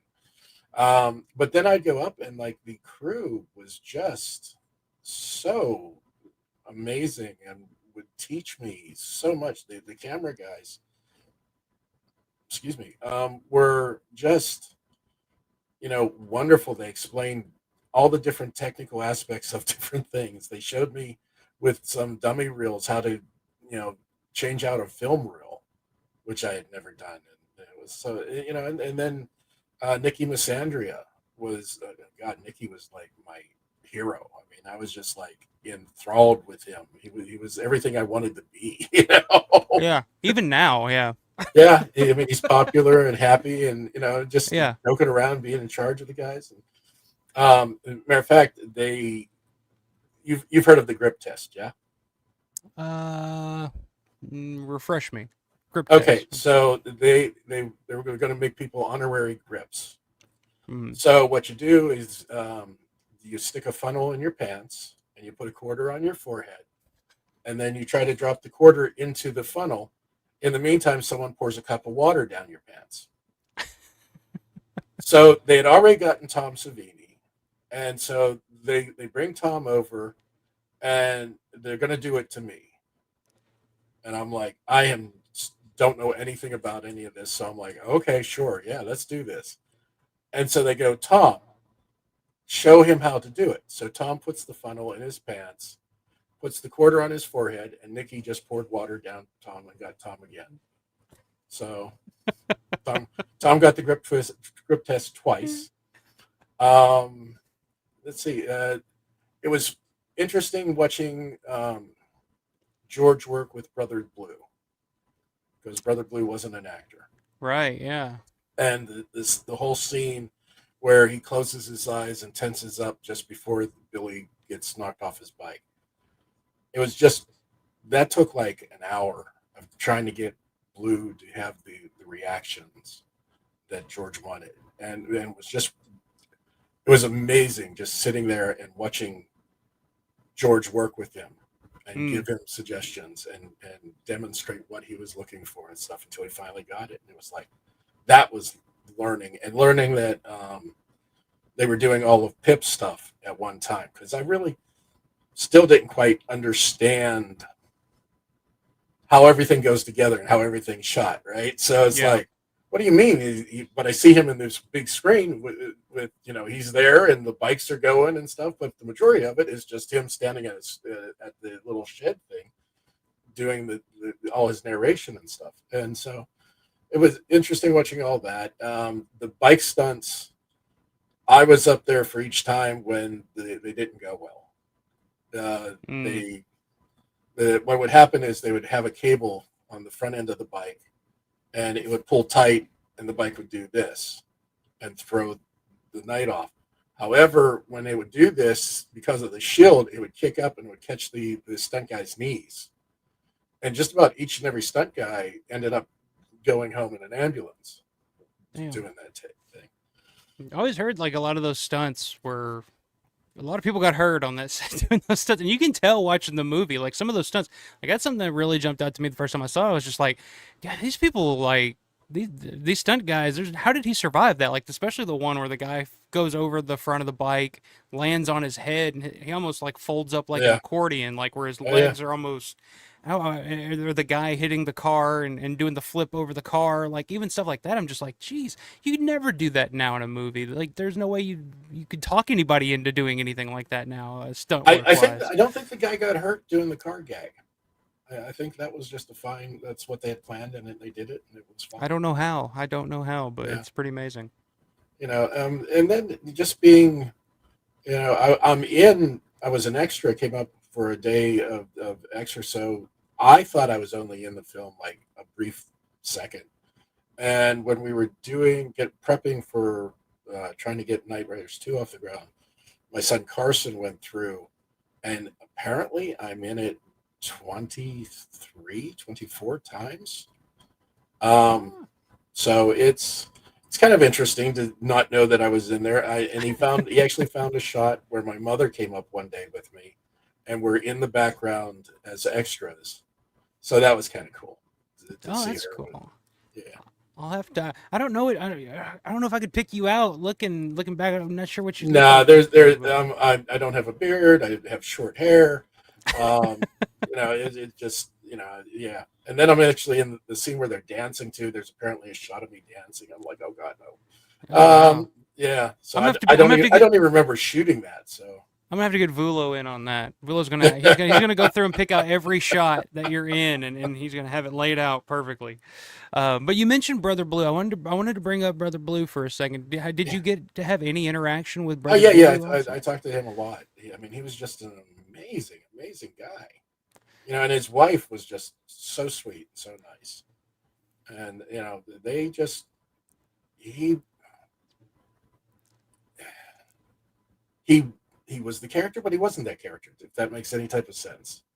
I just enjoyed hanging out with him and listening to him talk, and her being great and talking. We had normal conversations. Hmm. Yeah, he always just seemed, because that's always what I heard. He was a character. Like he was very similar to that. And I remember I'm trying to remember if Matt Landrum, if you're still in here, what was the story about the butterfly on the hand? It was it represented something with his brother, like in real life. That's why he wanted to have the butterfly Oh, on really? his hand. I That think I it. didn't know. I can't remember what it was. He mentioned it during that commentary. I'll have to go back and listen to it. But yeah, Brother Blue's one of those guys that always fascinated me, and just his story and what he did in real life, and he kind of did the whole slam poetry thing or whatever you want to call it, where he would go and tell these stories to kids and stuff, but he would do it in kind of a a street way or whatever you want to call it. But hearing you talk about George, because I mean he wasn't an actor. But here, listening to you talk about George directing him, it kind of brought this to mind. I feel like what I was mentioning earlier, watching your film, and the acting and the performances in that, and how sometimes if you watch a lower budget film, like some of the performances are not quite, it's a little distracting. It could take you out of the movie. But that's one thing I can say is like the performances in your film are actually pretty good.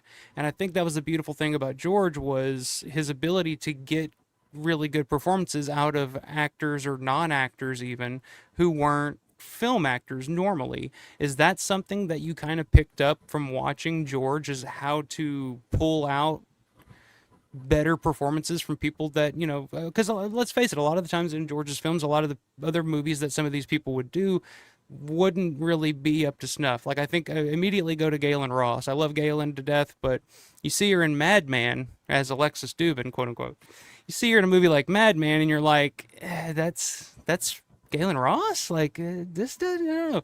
But George was able to pull that performance from out of her from Dawn of the Dead. Is that something that you kind of picked up on watching him on set like that, and it's kind of taken into your own work? I'm sure that I picked up that. What I picked up more was what I've been told is my film sets are run a lot like George's. Thanks, Cars. Send it. I'm disowning him. If anybody wants a child that's fully grown, you can have it. So I run my sets a lot like George's, where anybody can come up and give me an idea or suggestion, and I'll take it and consider it. I also always felt like when you're on George's sets, you were family. Mm-hmm. And I definitely run. I mean, when people are on my set, they're family, and now they're family forever. Yeah. Whether we work again or not, you're part of the family. So that's always been my takeaway on how I work with George's stuff. My dealing with actors is a little. I work the same. I guess I work the same as George. I mean, George is so ingrained in me that, yeah, I guess I do. George. What I've noticed with George, with the exception of very few exceptions, if he has an actor that he knows what to do, like on Day of the Dead, he just if they're outside the box, he brings them back in, but he lets them do their thing. He lets them perform. Right. And if you cast right, that's the huge battle, right? Yeah. So if you cast right, then you let them do. I try to let every person on the set who's got a job, I hired you to do that job. So be creative with that job, Yeah. you know, and that brings out more, and they want to do more. Right. It's a weird feeling for my ego, for people going, I don't want to let you down. Yeah. That's You what know, people I have mean, always it's said like, about why? George, is like, you Why? just Why didn't do, want to let him down. Yeah. you know? And I don't know exactly what I do or don't do, but I think I like to think that I follow in George's footsteps very, very well. You know. Well, I think especially like creative types, especially if you're working on a set, I think people pick up on that. Well, if the guy in charge is not the dictator, like I want it done my way, and then you want to do, you want to make, you want to do them proud. You want to make them happy with what you're doing, and that gratification's all you need to try something else, or to take chances. Oh, maybe I can try it this way, or I can try it that way, and I think that's where you get some of the best stuff. Especially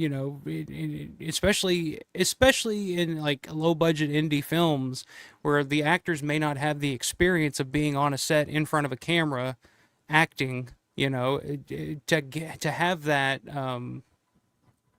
confidence in knowing that, okay, the director likes what I'm doing, so I can feel the role a little bit more. I think it really comes through, and you can definitely tell when an actor's not feeling it. They're just kind of wooden and just saying the line and trying not to mess up because the director's going to yell at them if they mess it up, or as opposed to like, all right, that didn't work, let's try it a different way, let's do it this way, and it's like, okay, and it's a collaborative effort as opposed to just a dictatorship. Well, one of the greatest joys I have is, you know, being able to let people live out, their bucket list.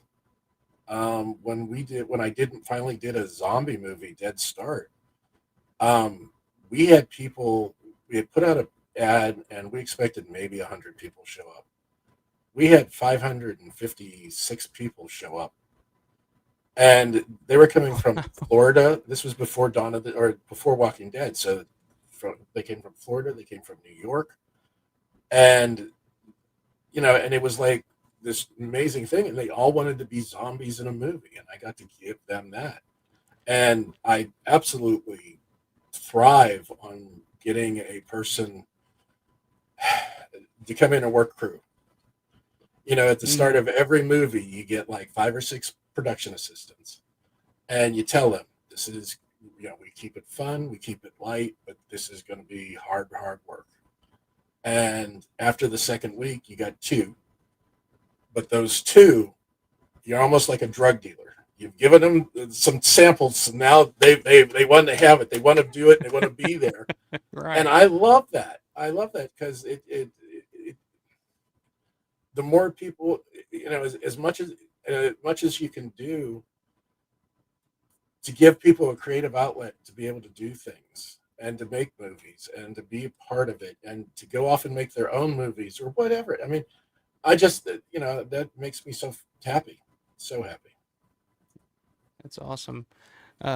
Yeah, Matt's saying, to my knowledge, Brother Blue's younger brother was special needs and had an obsession with butterflies, so Blue used the butterflies to honor his brother. So that's awesome. Yeah. I didn't know that. That's awesome. So what did you, what was the first time you saw Knightriders? Do you remember that? Do you remember was it in theater? Yeah. Or was it on? Yeah, it was, we got to go down into the premiere.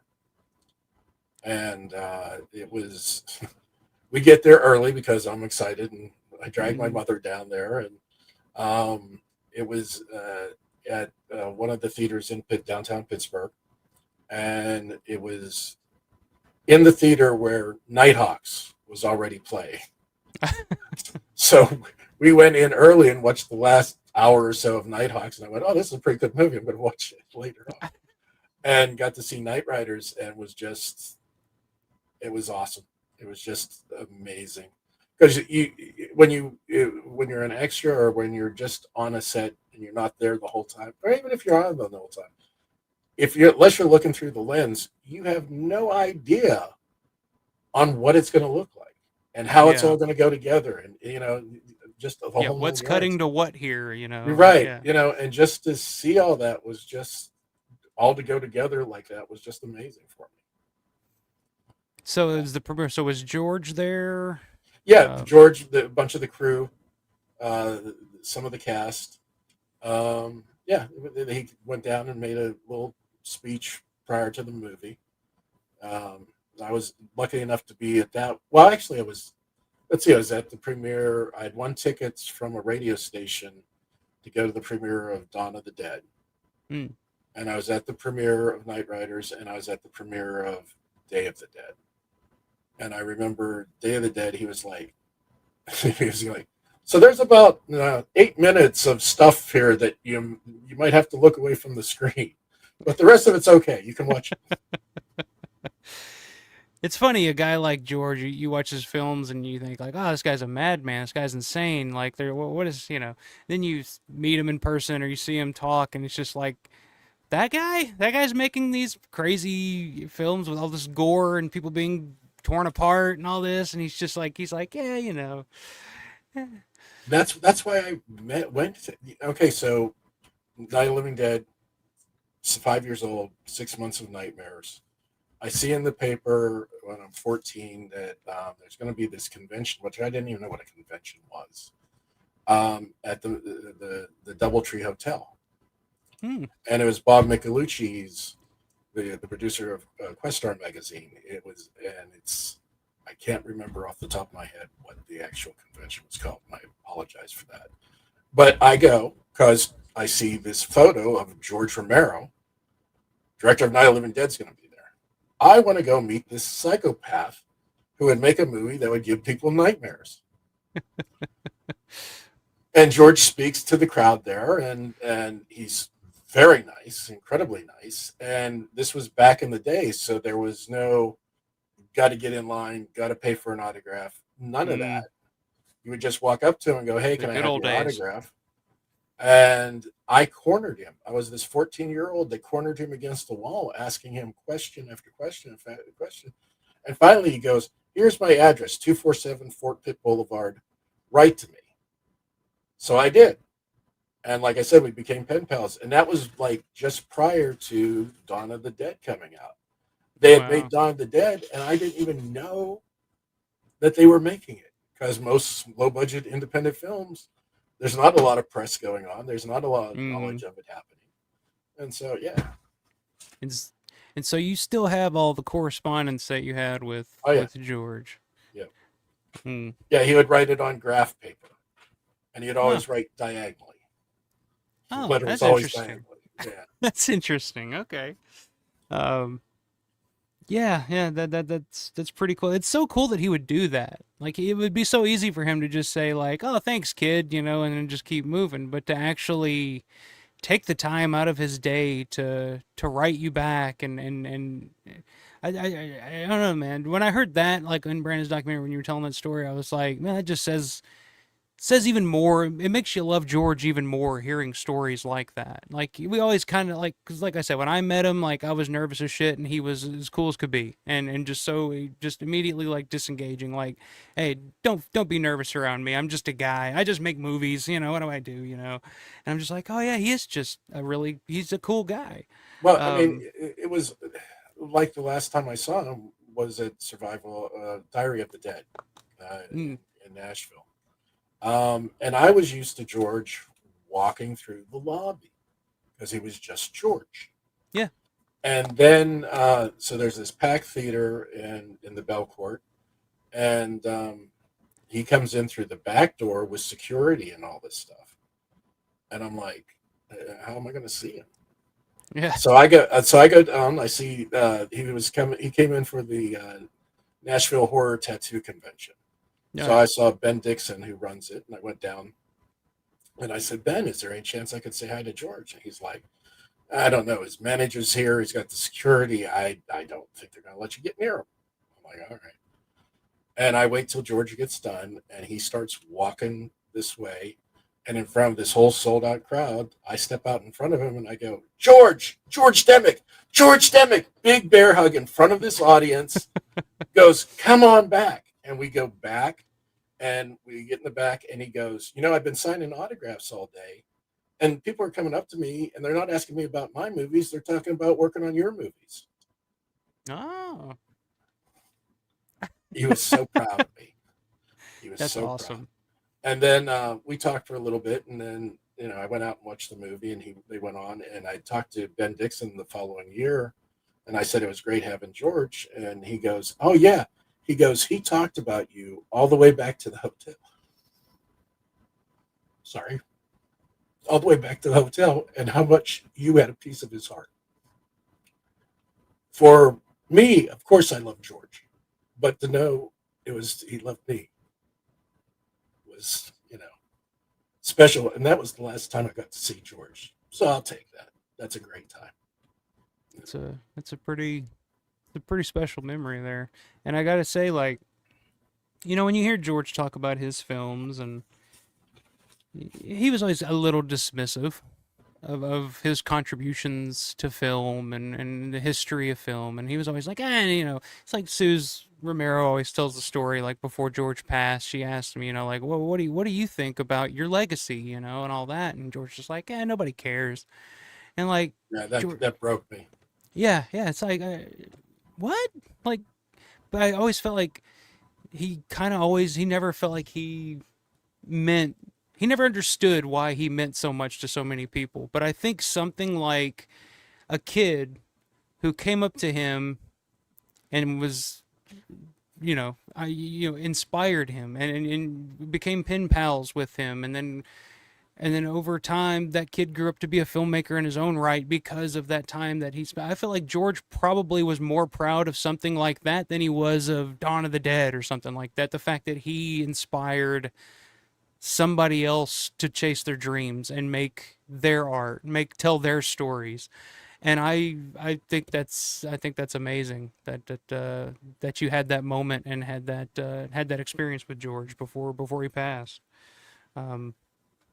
Yeah, the things that he did for me, like, my dad was great, and I love my dad, but I always looked at George as a second father, and it wasn't like he took me out to the ballpark or any of that nonsense, but just his guidance, just his, willingness to answer questions, his willingness to point me in directions, and when he didn't know directions, he would straight up tell me, like when I got the rights to Graveyard Shift. I was like, "George, what do I do now?" And he goes, "I have no idea. I never produced a movie." So I'm like, "Okay, all right. Well, that didn't help. Thanks, George." But yeah. So he was, yeah. It's he was always just amazing to me. He was, and I try to carry that forward. If any kid ever comes up to me, we talk, and we, if he's interested, here's my email. Ask me any questions you want. I'll be there. And I've helped quite a few people that way. So that's great. That's and like I said, I feel like if George knew that was part of his contribution, I think that George would be as proud of that as he is of anything else. Is like the fact that he inspired other people to not only chase their dreams, but also inspire others to chase their dreams. Like that's that's big time. As George would say, that's big number one. That's big number one. That's great, man. That's awesome. But you mentioned Graveyard Shift. What was the story with that? I had a buddy of mine, John Grande, does a YouTube channel, Grande's Graveyard. Check it out, everybody. He's a great guy. Brought that up. I had no idea that you were involved originally with Graveyard Shift. And tell me about that. What happened with that? All right. So me and George and Christine, they were having it was the theater that was right near the Monroeville Mall, right there on the same property. And they were having like a mini George Romero festival. And so I'm standing out in the lobby talking to George and Christine, and I mentioned that I'm going down to North Carolina for the Great American Bash. And he's like, "Well, while you're down there, go down and say hi to Steve." I'm like, "Okay, Steve who?" He's like, "Steve King. He's down at Dino's Studios, making a movie." Well, okay. Just all right. Show up. So And this took me like 30 some odd years to realize what George actually did at this point. Well, let me go a little further ahead with the story at that point. So that upcoming week, I paid for a calling card to call long distance, and we had a rotary phone, so I couldn't call from the house phone. So I had to go down to the local shopping center, Murphy's Five and Dime, and I'm standing at the payphone next to the cashier, and I called Dino De Laurentiis' studios, and I get Steve here, and I go, Mr. King. He goes, yeah. I go, I actually wanted to talk to your secretary. And he goes, well, she's not here. What can I help you with? And I'm like, my name's George Demick. Oh, George. George said you would be coming down. Just call me when you get down here. I'll bring you in. Wow. Okay, so, but here's the thing. You go back to that conversation in the middle of a movie lobby on a Saturday afternoon. George can't pick up a cell phone, can't text, can't do any of that. Doesn't have a car phone. So he has to wait and remember this conversation, go back to his house, then pick up the phone, then call Steve King. And whether they were friends or not, he was using a favor to get me in. Yeah. And, you know, I like to think he thought that I was going to ask for something. That's what I like to think, you know. And so whether he did or not, I don't know, but I like to think he did. So I go get down there in North Carolina and call Steve and go in, and he's getting ready to prep Maximum Overdrive. There's this big mock-up table with the cars and the station and all that stuff. And he's wearing a Venus flyplant shirt with a giant rubber fly on the shoulder. And I get him to sign my copy of Dance Macabre, and I go, by the way, I would like to get the rights to for Graveyard Shift. And he goes, well, no one has them. You're doing a student film? And I go, no, I want to make a feature film. And he's like, all right. He picks up the phone and he calls Kirby McCauley, and he goes, tells him to give me the rights. I have faith in this guy. Wow. And that was it. I had Graveyard Shift, the rights to Graveyard Shift. Initially was talked to Mike Gornick about possibly directing, and he's like, I would love to, but I don't have the name recognition. You should get Tom. So I went and talked to Tom, and Tom was like, yeah, man, I know this guy, this writer. And he hooked me up with John Esposito.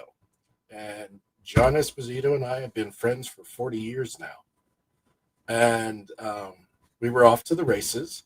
I got hooked up with a producer through, I think, as I recall, it was Zilla Clinton hooked me up with her. Okay. And she, I don't even remember her name. All I remember is through connection of mine, I got in a meeting with Charlie Band. Oh. Charlie came in with like 104-degree temperature. He was sick as a dog, but he wanted Stephen King. Yeah. And she literally insulted him in his own office. She wouldn't tell him about anything we wanted to do with the script. She wouldn't tell him anything.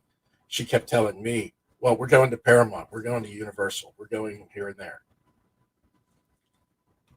Okay. Years later, I finally got to meet Charlie and apologize, because after that, he wouldn't take my calls. It's like, nope, done. That bridge is burned into a cinder. So it got around, and we were finally, when I got out there, we were on Cat's Eye and Maximum Overdrive, and no studio wanted Stephen King to save their lives. So she wasn't doing anything to really promote it. She just was talking big. So I ended up firing her, and Greg Nictero and I partnered up. And we had a deal, or he got a deal with for us for New World Pictures. And we would have when we started production, I would have got like $100,000, and they went bankrupt. So, you know, the script sent in my closet. Years later, the guy who got the rights again called me and paid me some money. and they made the movie. So I'm happy with the movie. The movie wouldn't have happened if I hadn't got started and pushed it all along. So Yeah, I've always heard that story. I think it was on Document of the Dead where Tom's telling that story about he almost had graveyard shift, but he mentioned that they felt like they couldn't develop a story about rats or whatever it was, and he's like, then I look in the paper a couple of days later, and it's like New World Pictures presents slugs. He's like, what's the difference? So I never knew at all like the backstory of that. Okay, that makes total sense then. Hey, are we almost wrapped, or we can. I don't need to be wrapped if you can give me 2 minutes. Sure. Can I step away for 2 minutes? Yeah, no problem. All right. Go. All right. So while George is gone, I'll hit the chat here real quick. Matt saying Blue's name was Hugh, which was difficult for his brother to say and would instead say Boo. So Brother Boo then morphed into Brother Blue. There you go. So there's your Brother Blue lesson for tonight. But yeah, sorry guys, a little behind on the comments in the chat tonight. So bear with me here. Landy Lord, I see you commenting up a storm here, my man. Let me hit a couple of these. Have you seen John Russo's Midnight? I love John Russo's Midnight. They're actually Midnight 3 is in pre-production as we speak. They're raising money for it, which I'll probably try to get into that a little more on the next stream, probably next weekend. So we got Midnight 3 to look forward to. And if you haven't watched our Midnight 2 watch along that me and Synth did last Wednesday, go back and check that out. That was a lot of fun. If you haven't seen Midnight 2, it's actually available on YouTube, so you're more than welcome to check that out. But yeah, John Russo, that's John Russo's masterpiece. What are we talking about here? Riverman, what's going on, brother? Good to see you in here. Everybody check out Revival House Podcast. They've been doing some killer shit over there on their channel. I was watching y'all's conversation about the great Edward Furlong the other night, so I was working on some stuff. But yeah, what's going on, man? Good to see you. Steven says that was so cool. If nothing else, good came from your relationship with George Romero. You'll always have that story. Yeah. That's an amazing story.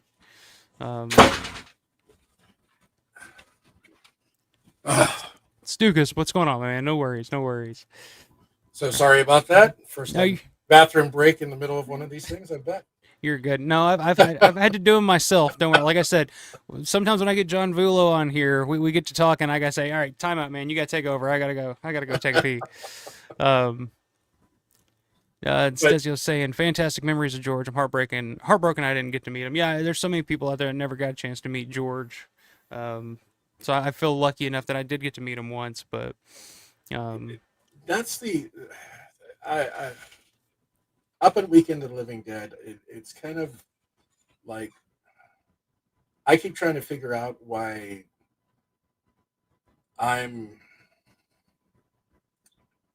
so many people come up to me and are talking to me about the stuff, right? And it took me a while to realize a lot of people would give the right arm to get the experience that I had with George and the relationship I had with George. Right here. You know, this one right here. I'm taking. Because I'm very blessed. But it just kind of like, it was weird when I first started going to the Weekend of the Living Dead, because like I was almost like rock star treated by people. I mean, it was like people were taking me, well, Brandon and Amber, his wife, they were like going to a party or go at the Silence of the Lambs house. I can't remember.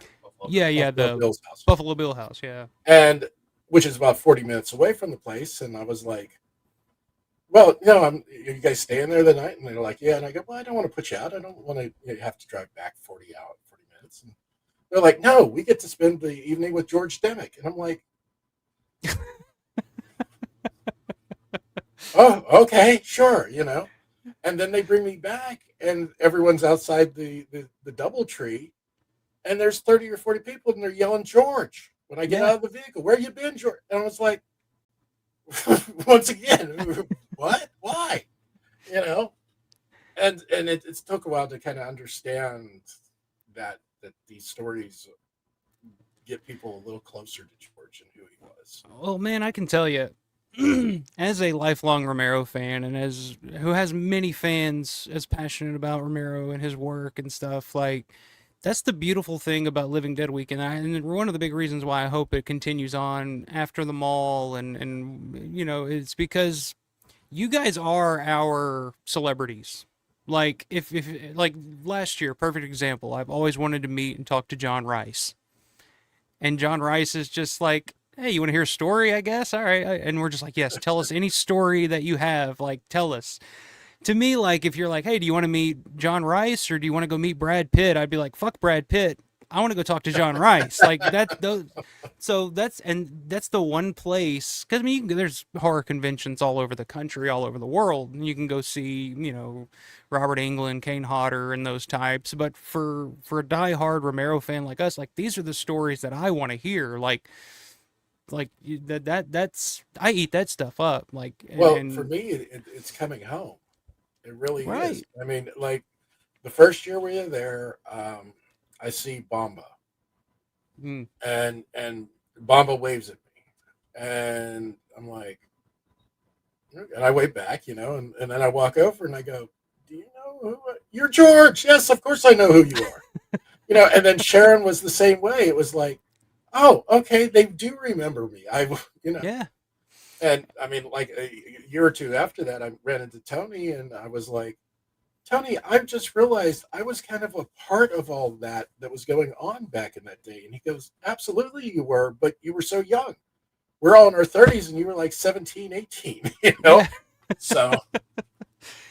Yeah, I mean, and it goes back to, the whole idea and where the George's sets were a family. And it was like everybody, and that's the thing about Living Dead Weekend.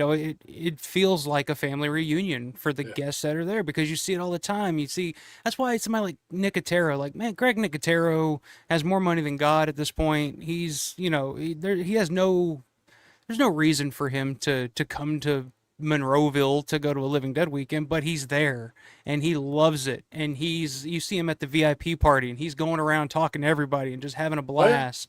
Yeah. It's because it's a family reunion. It's the one time that all these people can get together and see each other every year.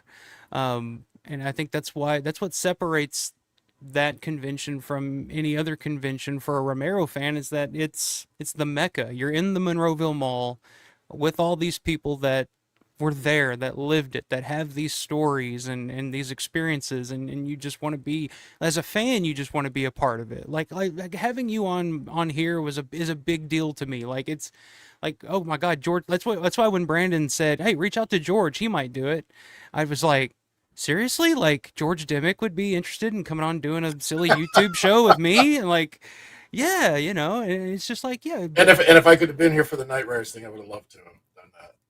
Yeah. So it's I don't know, man. Like you guys are our celebrities, so we eat it up once a year, twice a year, whatever it is we get. Well, last Sunday, me and Carson went down to Dragon Con, primarily to meet Simon Pegg. And we did a photo op with him, and got the photo up, and I was wearing my Day of the Dead shirt where I'm actually pictured on there as a zombie. It's a photo. And then he was wearing another Day of the Dead shirt that had Bub on it, and it also had me down at the bottom of the shirt. And the minute Simon sees this thing, sees his shirt, he goes, Bub's my all-time favorite zombie. That's why Greg Nicotero put his face on me for Land of the Dead. And we take the picture and then go up to get his autograph. And Carson's talking to him first, and then Carson leads in with, you said Bub was your favorite zombie. My dad was in Day of the Dead. And Simon goes, really? And I went, yeah, I killed Rose. And he goes, Greg Nicotero told me that the refrigerator got unplugged and the intestines were bad. Is that true? Yeah. And so then it wasn't embarrassing. I thought it was so damn cool, actually. It's like a juxtaposition where all of a sudden he's the fan that wants to ask you questions. And he asked me questions for like 5 minutes, which if you've ever been in an autograph line, that's a long time to be taking up the guy's time. Yeah, especially for somebody like Simon Pegg. Yeah. I didn't ask him a single question. He was going on about it, and then he starts writing my autograph, starts writing to George. And I go, yeah, to my knowledge, I'm the only person who ever had an apprenticeship with George. And I had it on Knightriders. He stops writing. He goes, that's amazing. And he shakes my hand and he goes, you should have a booth here. And I'm like, he goes, and then let's sign it like George would. So I got to George, Stay Scared, Simon Pegg. So, I mean, it's just like, it's amazing the love George that people have for George. Yeah, and especially somebody like Simon Pegg. That's why I mentioned this. I think I mentioned it to Larry of possibly trying to get Simon to come to a Living Dead weekend. I feel like that'd be something he would love to be a part of, he would. Especially with the mall. The Right. mall not going to be there much longer. Like, why not? If he's got the free time to do it, I think he would be perfect for something like that. Real quick. Got to take care of some business. Hang on, where is it at? Here we go. I'll hit you with this one.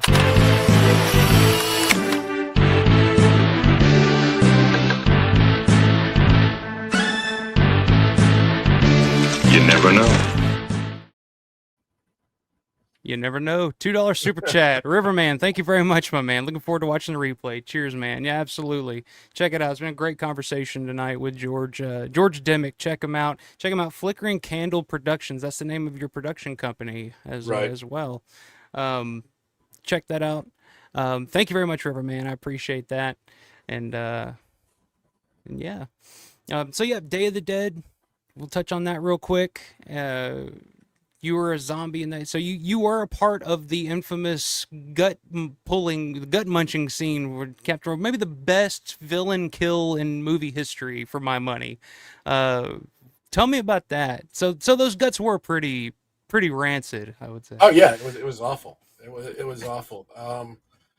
Apparently somebody the week before had unplugged the refrigerator, and they were sitting in there and just were absolutely terrible. And I because Tom knew me and they entrusted me with having a blood pump on my back going down into the legs, Joe's legs. So I was the only other zombie that was literally stuck with Joe Pilata. Me and Joe Pilata had to deal with that stuff.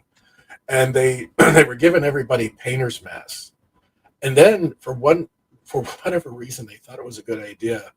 They took Old Spice aftershave and sprinkled it on the painter's mask.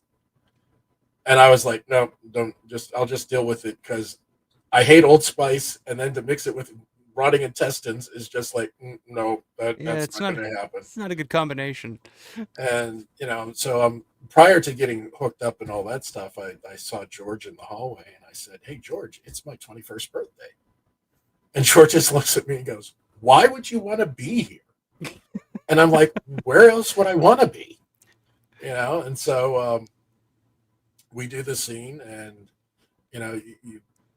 everything went smooth. I mean, other than the bad intestines, and I luckily wasn't having to like reach in there and grab them and put them to my mouth or any of that stuff that the other zombies had. Some of the others were having to. So was that an actual rubber chicken in that? That's always I always heard. Somebody snuck a rubber chicken in the intestines, and you can kind of see it in the film. Not to my knowledge. No. Okay. All right. That was big. That was too big of an effect for the movie to f around like that. Okay. Okay. Yeah, because what happens if the rubber chicken pops up in the middle of the shot and ruined right. all that? No, I don't think anybody would have messed around with that. And then they did the reverse with us just dragging the lower half of him down the hallway. Mm-hmm. And I got a series. Greg took a series of pictures with my camera of just the whole pool down the thing. And that was pretty well. And then because they were wrapping and going down to Florida the next day, they had a wrap party. So on my 21st birthday, I'm drinking with Greg Nicotero, Tom Savini, John Harrison. I don't think I can really ask for like a better birthday. No. So that was especially that was especially a 21st birthday where you're just like, okay, I can let loose. I can actually legally, yeah. have a good time tonight. And who better than, than with those guys. So how pissed was Pilato when they yelled cut? Because you see the behind the scenes footage that I think Savini shot, and as soon as they yell cut, you see this look of just disgust on Pilato's face just from the smell and being in that hole. Like, was he a little salty about that? I don't think. I mean, he wanted to get away from it as fast as possible, but that's totally understandable because the lead up to that was like several hours of sitting there with them, putting them in the thing and on the cavity and just being right here. Yeah. I had the distance of at least being at the end of his feet before I had to deal with it, so I had a little bit of distance. And I remember seeing him in a convention years later, Day of the Dead up in Indianapolis. And he was like, I mentioned I was in the scene with him, and he goes, "Do you still smell it? I can still smell those intestines. Oh my God, I can still smell them." And I was like, no, I don't have that reaction. Yeah, Joe, I always say Joe's the one guy that I regret not meeting. I had the opportunity. He was at that 2008 Texas Frightmare weekend, but at the time, I don't know why, I was so intimidated to go up to him because all I knew him from was Day of the Dead at that point. And you see him, and he is kind of a larger than life guy. Like, he's a character. Like, he's, And so at the time I was just like, I'll talk to him later. I'll talk to him later. And I never did, and then I never got the chance to. So, but any story I've ever heard anybody tell about Joe Pilato, he was a great guy and just a blast to be around. But yeah, so what are your thoughts? We haven't really talked about your thoughts on the film itself, Day of the Dead. What are your thoughts about that? Because it's one of those movies that wasn't very popular when it first came out. Like, a lot of people were pretty disappointed with it, but I feel like over the years, especially now, for a lot of people, they like it better than Dawn. Now I hear that a lot. So its popularity has grown over the years. What were your initial thoughts the first time you saw it, and what do you think of it now? Well, seeing it at the premiere, I absolutely loved it, and then watching it a couple of different times in the theater after that, kind of went, I don't know. I mean, the performance that everybody loves is Joe, but I felt it was kind of like over the top a little bit. And now I don't. But at the time, it was like, yeah, that seems a little over the top, maybe. And but now I'm very proud of it. I love the movie, and it's very cool. In ranking of the zombie movies, Night is always going to be at the top, and then probably for me, Day, and then Dawn. So okay. Yeah, I mean, I think my theory is Day's popularity has grown. For one, the effects are amazing. I mean, it's one of the best. Like, to me, it's George's, for what The Thing is for John Carpenter, Day of the Dead is that for George. Like, the movie that was misunderstood, maybe not the most popular movie in the world at the time, but its popularity has grown. And I also think that it's part of, like, I think society in and of itself has become a little more cynical and a little more angry. And I feel like Day of the Dead better reflects that now than maybe it did in the 80s. Where in the 80s, you look at everything else that came out in 85, you had Return of the Living Dead, and you had, Friday 5, and a lot of these, like, horror at the time was kind of a party. It was like, hey, zombies are fun, and, they're dancing. Do you want to party? That type of thing. And Day of the Dead, it's like, no. There's not many laughing. No. There's no partying going on here. We're just screaming and yelling at each other and then tearing each other apart. Like, and I feel like at the time people were just like not ready for that. Whereas now I think people are just kind of like, yeah, this kind of hits home. Well, now that you mention it, I had the same reaction to The Thing when I first saw it. It was like, I don't know if I like it or, But as time has gone on, I love the movie. Yeah. And the perfect example for The Thing is, like, The Thing came out, I think, right around the same time that E.T. came out, where E.T. is a huge success. The Thing was a flop, It's because people were feeling good about aliens at the time. It was like, oh, aliens are cute and lovable, you know, and then here comes the thing, and it's like, yeah, they're not so fucking cute and lovable here, and people were just, yeah, I don't want that. But over time, you know, it's withstood the test of time for sure. Rick, appreciate it, man. Says, sorry, gents, need to call it an evening. Thank you as always, Alpha, for having me. Mr. Demick, it was a pleasure to listen to your stories and memories of George Romero and his teachings. Thank you very much. Absolutely. He says, as well as your success in directing and producing, Mr. Demick. There you go. Oh, Thank you very much, Rick. Thank you. Yes, Desio, Simon's a fanboy who made it. Yeah. I mean, I say that about Greg all the time too, Nicotero. Like, Nicotero's just a huge fan who made it, but he's still just a big fan at heart. Well, me and Greg had met prior to Day of the Dead. We were actually met, and there was a comic book shop they had the options, or not options, but the licensing to do like Ghostbuster t-shirts and stuff in Sewickley. It was just a little shop, and we met in there and became friends. And I used to go over to his house, and we'd watch all these horror movies up on the projected screen and all this stuff. Yeah. Oh wow. So we were friends before that, and then he got on Day, and I did not get on Day because I wasn't. I wanted to be a production assistant.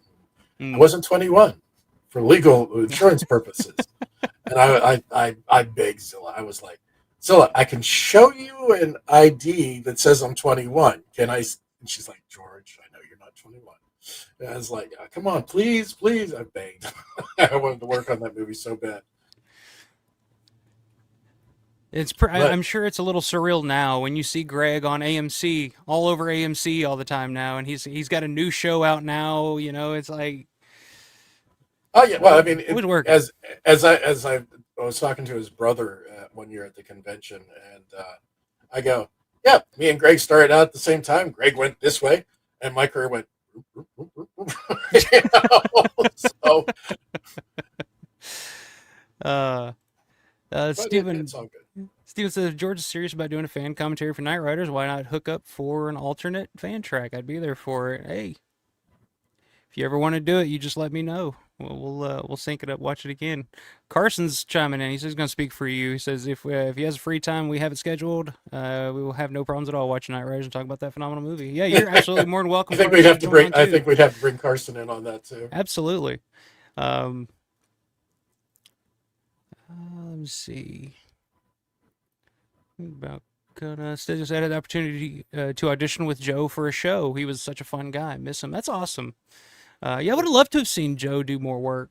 I know he was originally like in the proof of concept or whatever it was that they did for From Dusk Till Dawn. He was originally cast in that. I don't know if you've ever seen that teaser trailer or whatever they did for that Tarantino and Rodriguez.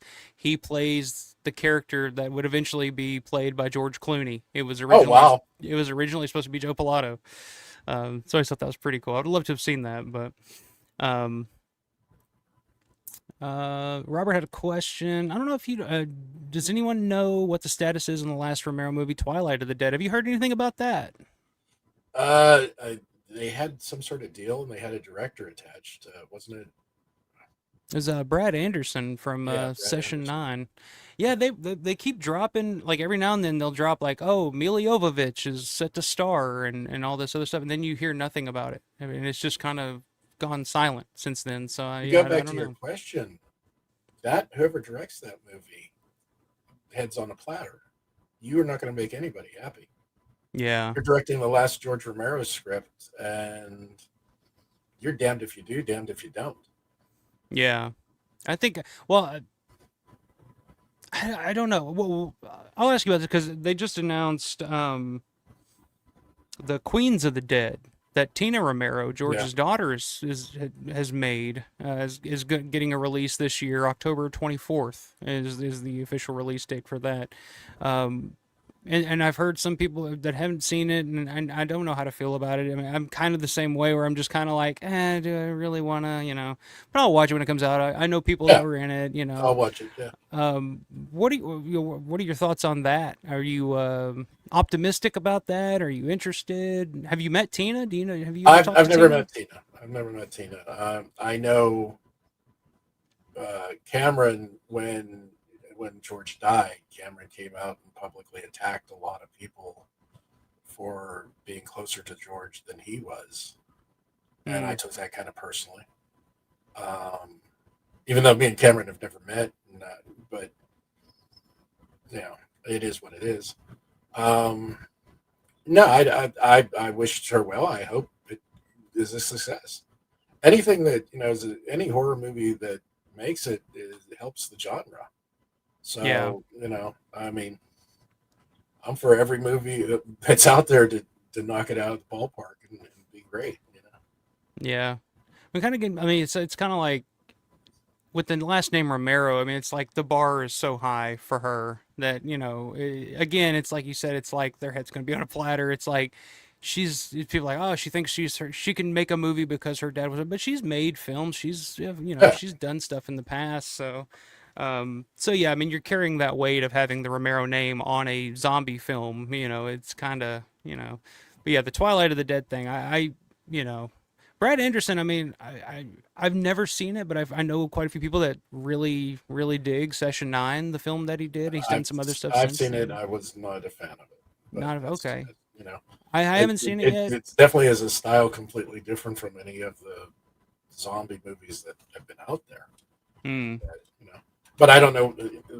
Who knows what he's going to do or how he's going to do it, or Yeah, or even if it's going to get made, because I mean, like I said, I haven't heard anything about it. So, what I have heard about Tina's movie is that there's it's getting a lot of good reviews.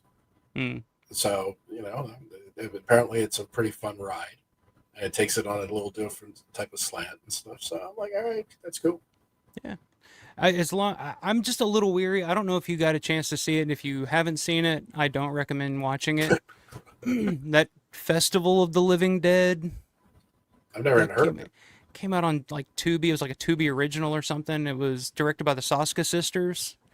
And it's apparently like a direct I did hear about it. I never Yeah, it's like a direct sequel to Night of the Living Dead, and like the main character is the daughter of Ben, and she has the gun, which it's just like, I was watching that and I was like, this is almost unwatchable. Like, and it was just like, why are you invoking the name of Night of the Living Dead in this movie? Like, it's just like, Jesus. So now I'm going to have to watch it just to see. Thanks. Well, don't blame it on me. Don't blame it on me, Dan. I told you not to watch it. Robert likes Session 9. I think Session 9's a masterpiece. There you go. Steven says, I want to give her a fair shot before judging anything, but I've heard a few things I'm not particularly crazy about, but once again, haven't seen it, even seen a trailer yet. I don't even think I've seen a trailer yet either. I saw the poster for it. I think that just came out here recently, but I think it's Shudder picked that up, so I think it's going to get a theatrical release, but I think it'll probably end up on Shudder, so it'll be available to see at some point. But yeah, so what are you working on now, man? I know you missed out on the Knightriders commentary because you were busy working. Tell me about what you're working on now. We're finishing up. We actually added a scene, so we'll be finished up the second week of November. It's a movie called Writers of Darkness, and it's about 5 horror novelists who go to a convention, and they spend the night in an Airbnb that is the former home of a serial killer couple, and the ghosts are still hanging around. And when they go off to do, write in the different parts of the country that they're in, what they start writing comes to life and people start dying. So it's them trying to figure out what's going on, and then when they find out it's the ghosts, figuring out how to deal with that. So it's so far I'm very, very pleased with it. During the downtime, I've cut together the first 45 minutes of it, and I'm pretty happy with it. So. And it's you write all your own movies? You're writer director? Me and my son, we co-write. Okay. And then he's now producing, and I'm directing. So very cool. Well, yeah, I mean that's another thing. The film I watched earlier that you did. That's another thing that stood out is like the dialogue, the writing. You can tell was really, really well done. So kudos on that. So that's one thing I think I'm pretty good at is writing dialogue, and going back to the Knightriders script that nobody's as it won't probably see the light of day.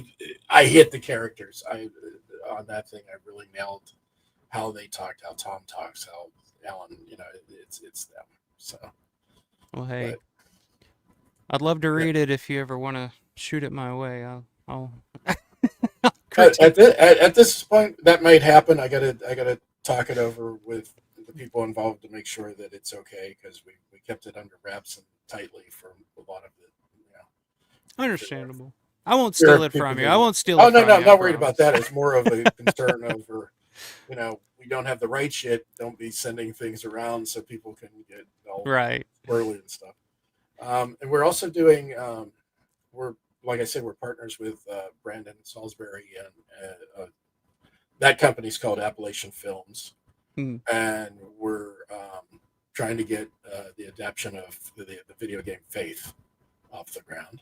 Yeah, I saw Brandon post about that the other was it earlier today or yesterday? I forget. Like I said, time is just all over the place for me. But I saw I think he'd finished the script for that. Yeah. So got that to look forward to too. That's awesome. And I've optioned. You're a wrestling fan, so I've optioned the rights to Squared Circle. No. What is it? Old School? That's right. Sorry. Carson's not paying attention to me anymore. Old School, which is a book written by Linda Sullivan, widow of Kevin Sullivan. Oh. And it's basically how pro wrestling came to be, which was the mob helped get that off the ground. So it's kind of like Goodfellas meets, WrestleMania. Goodfellas meets WrestleMania. Well, I'm all for that. I'm a huge wrestling fan. I'll have to bring you on, you and John Vula, because Vula's a huge wrestling fan too. I'll just bring you on. We'll talk about wrestling sometime. Yeah, I love that. Shit, what was I gonna say? I want to throw this theory out to you, and then I'll let you go. You've been so generous with your time tonight. I appreciate it, man. If you want to keep going, I'm okay to keep going too. I don't have, I'm enjoying the conversation. I'm sure I'm probably boring people at this point, but you're not boring me. That's all that matters is me, damn it. All right. But my theory, and you love Knightriders. Knightriders is actually a great pro wrestling movie. Because think about it. The whole idea of Knightriders, the idea of it tells the story of the territory days so well. The traveling group of guys that get your good guys, your bad guys, working together, fighting over the crown, the championship, traveling town to town, even down to the character that Stephen King plays. It's just kind of the guys like, oh, it's all fake. They got the blood bags in the mouth and all that. Wow. It's total pro wrestling movie. It really is. Now I got to watch it again under a different light. But they're all a family, behind the scenes. But in front of the crowd, they're warring factions fighting for the crown, and it tells that story of. And then here comes, Vince McMahon, the Bon Jovi character, trying to bring him in, take it, So that's my theory. George was a secret pro wrestling fan, and he didn't do. I think George was fascinated with the idea of kayfabe. I for some reason I always got that vibe from George. He was fascinated with the idea of like it's a work, but we're not going to tell anybody. Like we got to keep kayfabe, brother. But that's my theory. So watch it again with that in mind. I will have to do that. The fact that Carson got in my head, Billy's crazy. He's just crazy from the get go. It's like, no, he's not. No, he's not. He's fighting. No, he might be crazy. I don't want to think of him as being crazy. Yeah, even when we were watching that the fan commentary, we were watching it a couple weeks ago. I was watching it, and you really kind of think like, yeah, he is kind of out there. I mean, he's in the the pond whipping himself with the reeds, and that's kind of crazy behavior. He's chasing the the blackbird, and it's just kind of like, yeah, he might be out of his mind, but. But at the end of the movie, he rights all of his wrongs, and he goes out the hero that he never wanted to be, type of thing. Let me see here. Let me hit these last few comments, and then we'll get off here. Stezio saying Festival was shite, and Abomination needs to be erased from any connection. So keep that in mind if you watch that. Just keep it in mind. I will keep that in mind. Carson saying Riders of Darkness will be entered into a bunch of film festivals. Also, we will let you read KR2. Yeah, hell yeah. See, Carson's on my side. All right, Carson's on my side. Just need an NDA. I'll sign an NDA. I don't give a shit. And Steven says, wow, if you can find the right cast, that could be a fun film. I agree. And Robert, that's a good point. I'm telling you, man, Knightriders is a secret pro wrestling movie about the territory days and the end of the territory days. Bon Tempe wins in the end. We all know how that ends. But yeah, man, thank you so much for doing this. I appreciate it. Oh, thank you. It was awesome. And tell everybody where can we find your movies? Like I said, that one's available for free on YouTube right now. I send everybody to Tubi. Tubi, because it's free. I mean, yeah, you got to watch commercials, but I get paid anyway.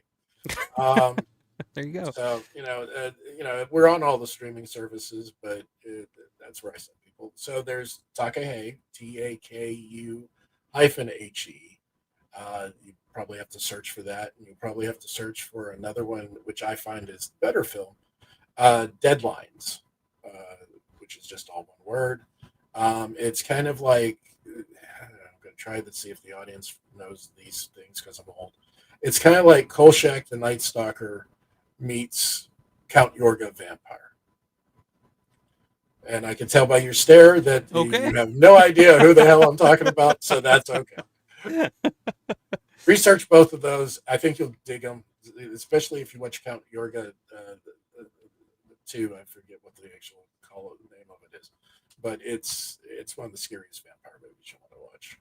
Okay. The creepiest kid ever in a film. And Kolchak the Night Stalker, Darren McGavin. You need to watch the show. You need to watch the TV movies. See, I've heard of that. I've never seen it though. I've heard that mentioned before, so I'll have to hunt that down. Yeah, Deadlines. That's one I watched the trailer for the other day, and I've noticed that the same actor that was in Takahe. He's in that as well, and he's actually really, really good. Is he just a local guy in Murfreesboro? Well, local Nashville. Yeah. Okay. Yeah, he's in. And he's in Riders of Darkness too, and we love David, and so yeah. Awesome. He's a great actor, and so we enjoy him. Awesome. But yeah, we've got a couple more comments here. Stezio saying, thank you, George. Oh, well, thank you. Bonnie saying, thank you, great show. Love hearing the stories. I did as well. Thank you very much. Great stuff. Robert says, thank you for your time, George. You guys all rock for listening to all this stuff. Oh, these, I'm telling you, man, Romero fans, like, I had no idea. I started doing this channel because I was bored and I needed to talk about George Romero, and nobody in my life gives a shit about, I tell people at work, I'm like, hey, I'm taking a week off. I'm going to Pittsburgh. They're like, oh, are you going to a Steelers game? Or are you going to a Pirates game? I'm like, no, I'm going to a mall. And they're like, oh, okay. And then I'm like, well, there's this movie. And then their eyes roll in the back of their head and they walk off. And I'm just like, all right. So I started doing this just to get it out. And I'm just like, yeah, if a handful of people give a shit, they'll watch it. If not, whatever.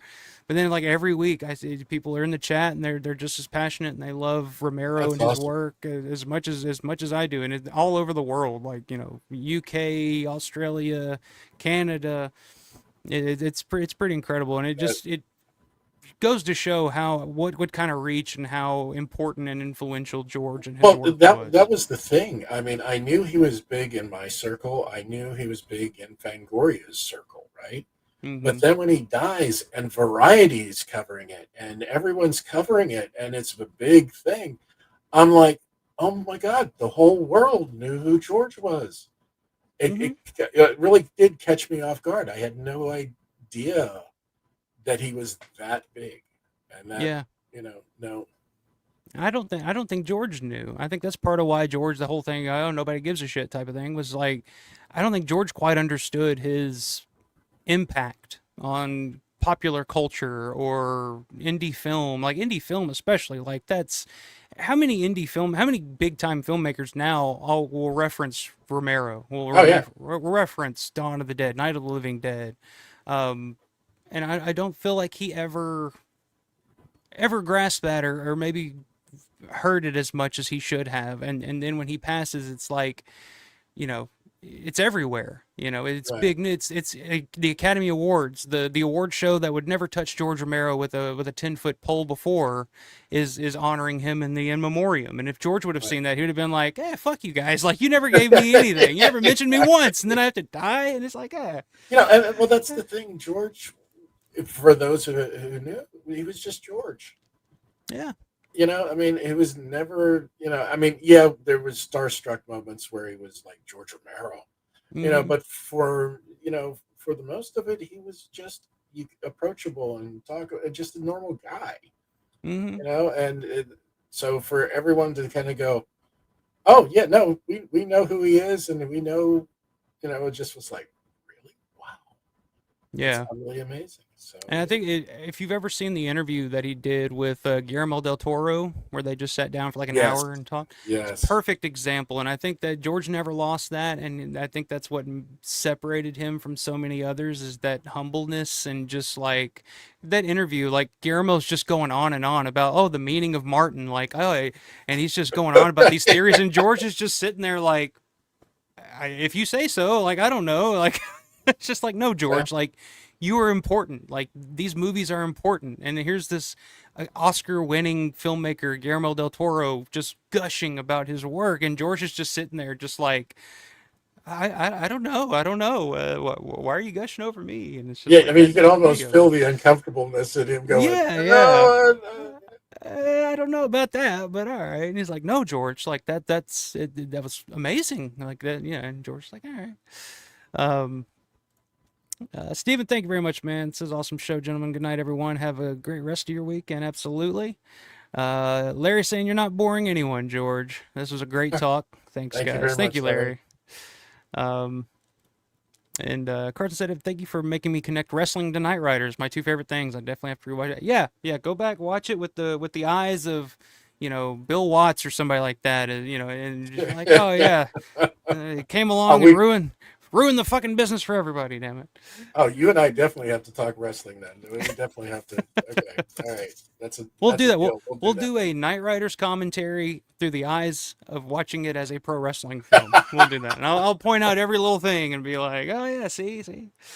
But thank you, George. I appreciate it, man. Thank you, man. Thanks everybody in the chat. Appreciate you guys as always. I'll be back next week with something else. I don't know what. Never really know what until time comes and I'm like, yeah, I'll throw something together. But it always seems to work out. But appreciate everybody. Everybody check out shop.alpharomero.store. Like the video, subscribe, all that fun stuff. Gotta throw that in there. Just to be a professional YouTuber, you got to do that, I guess. Yeah, absolutely.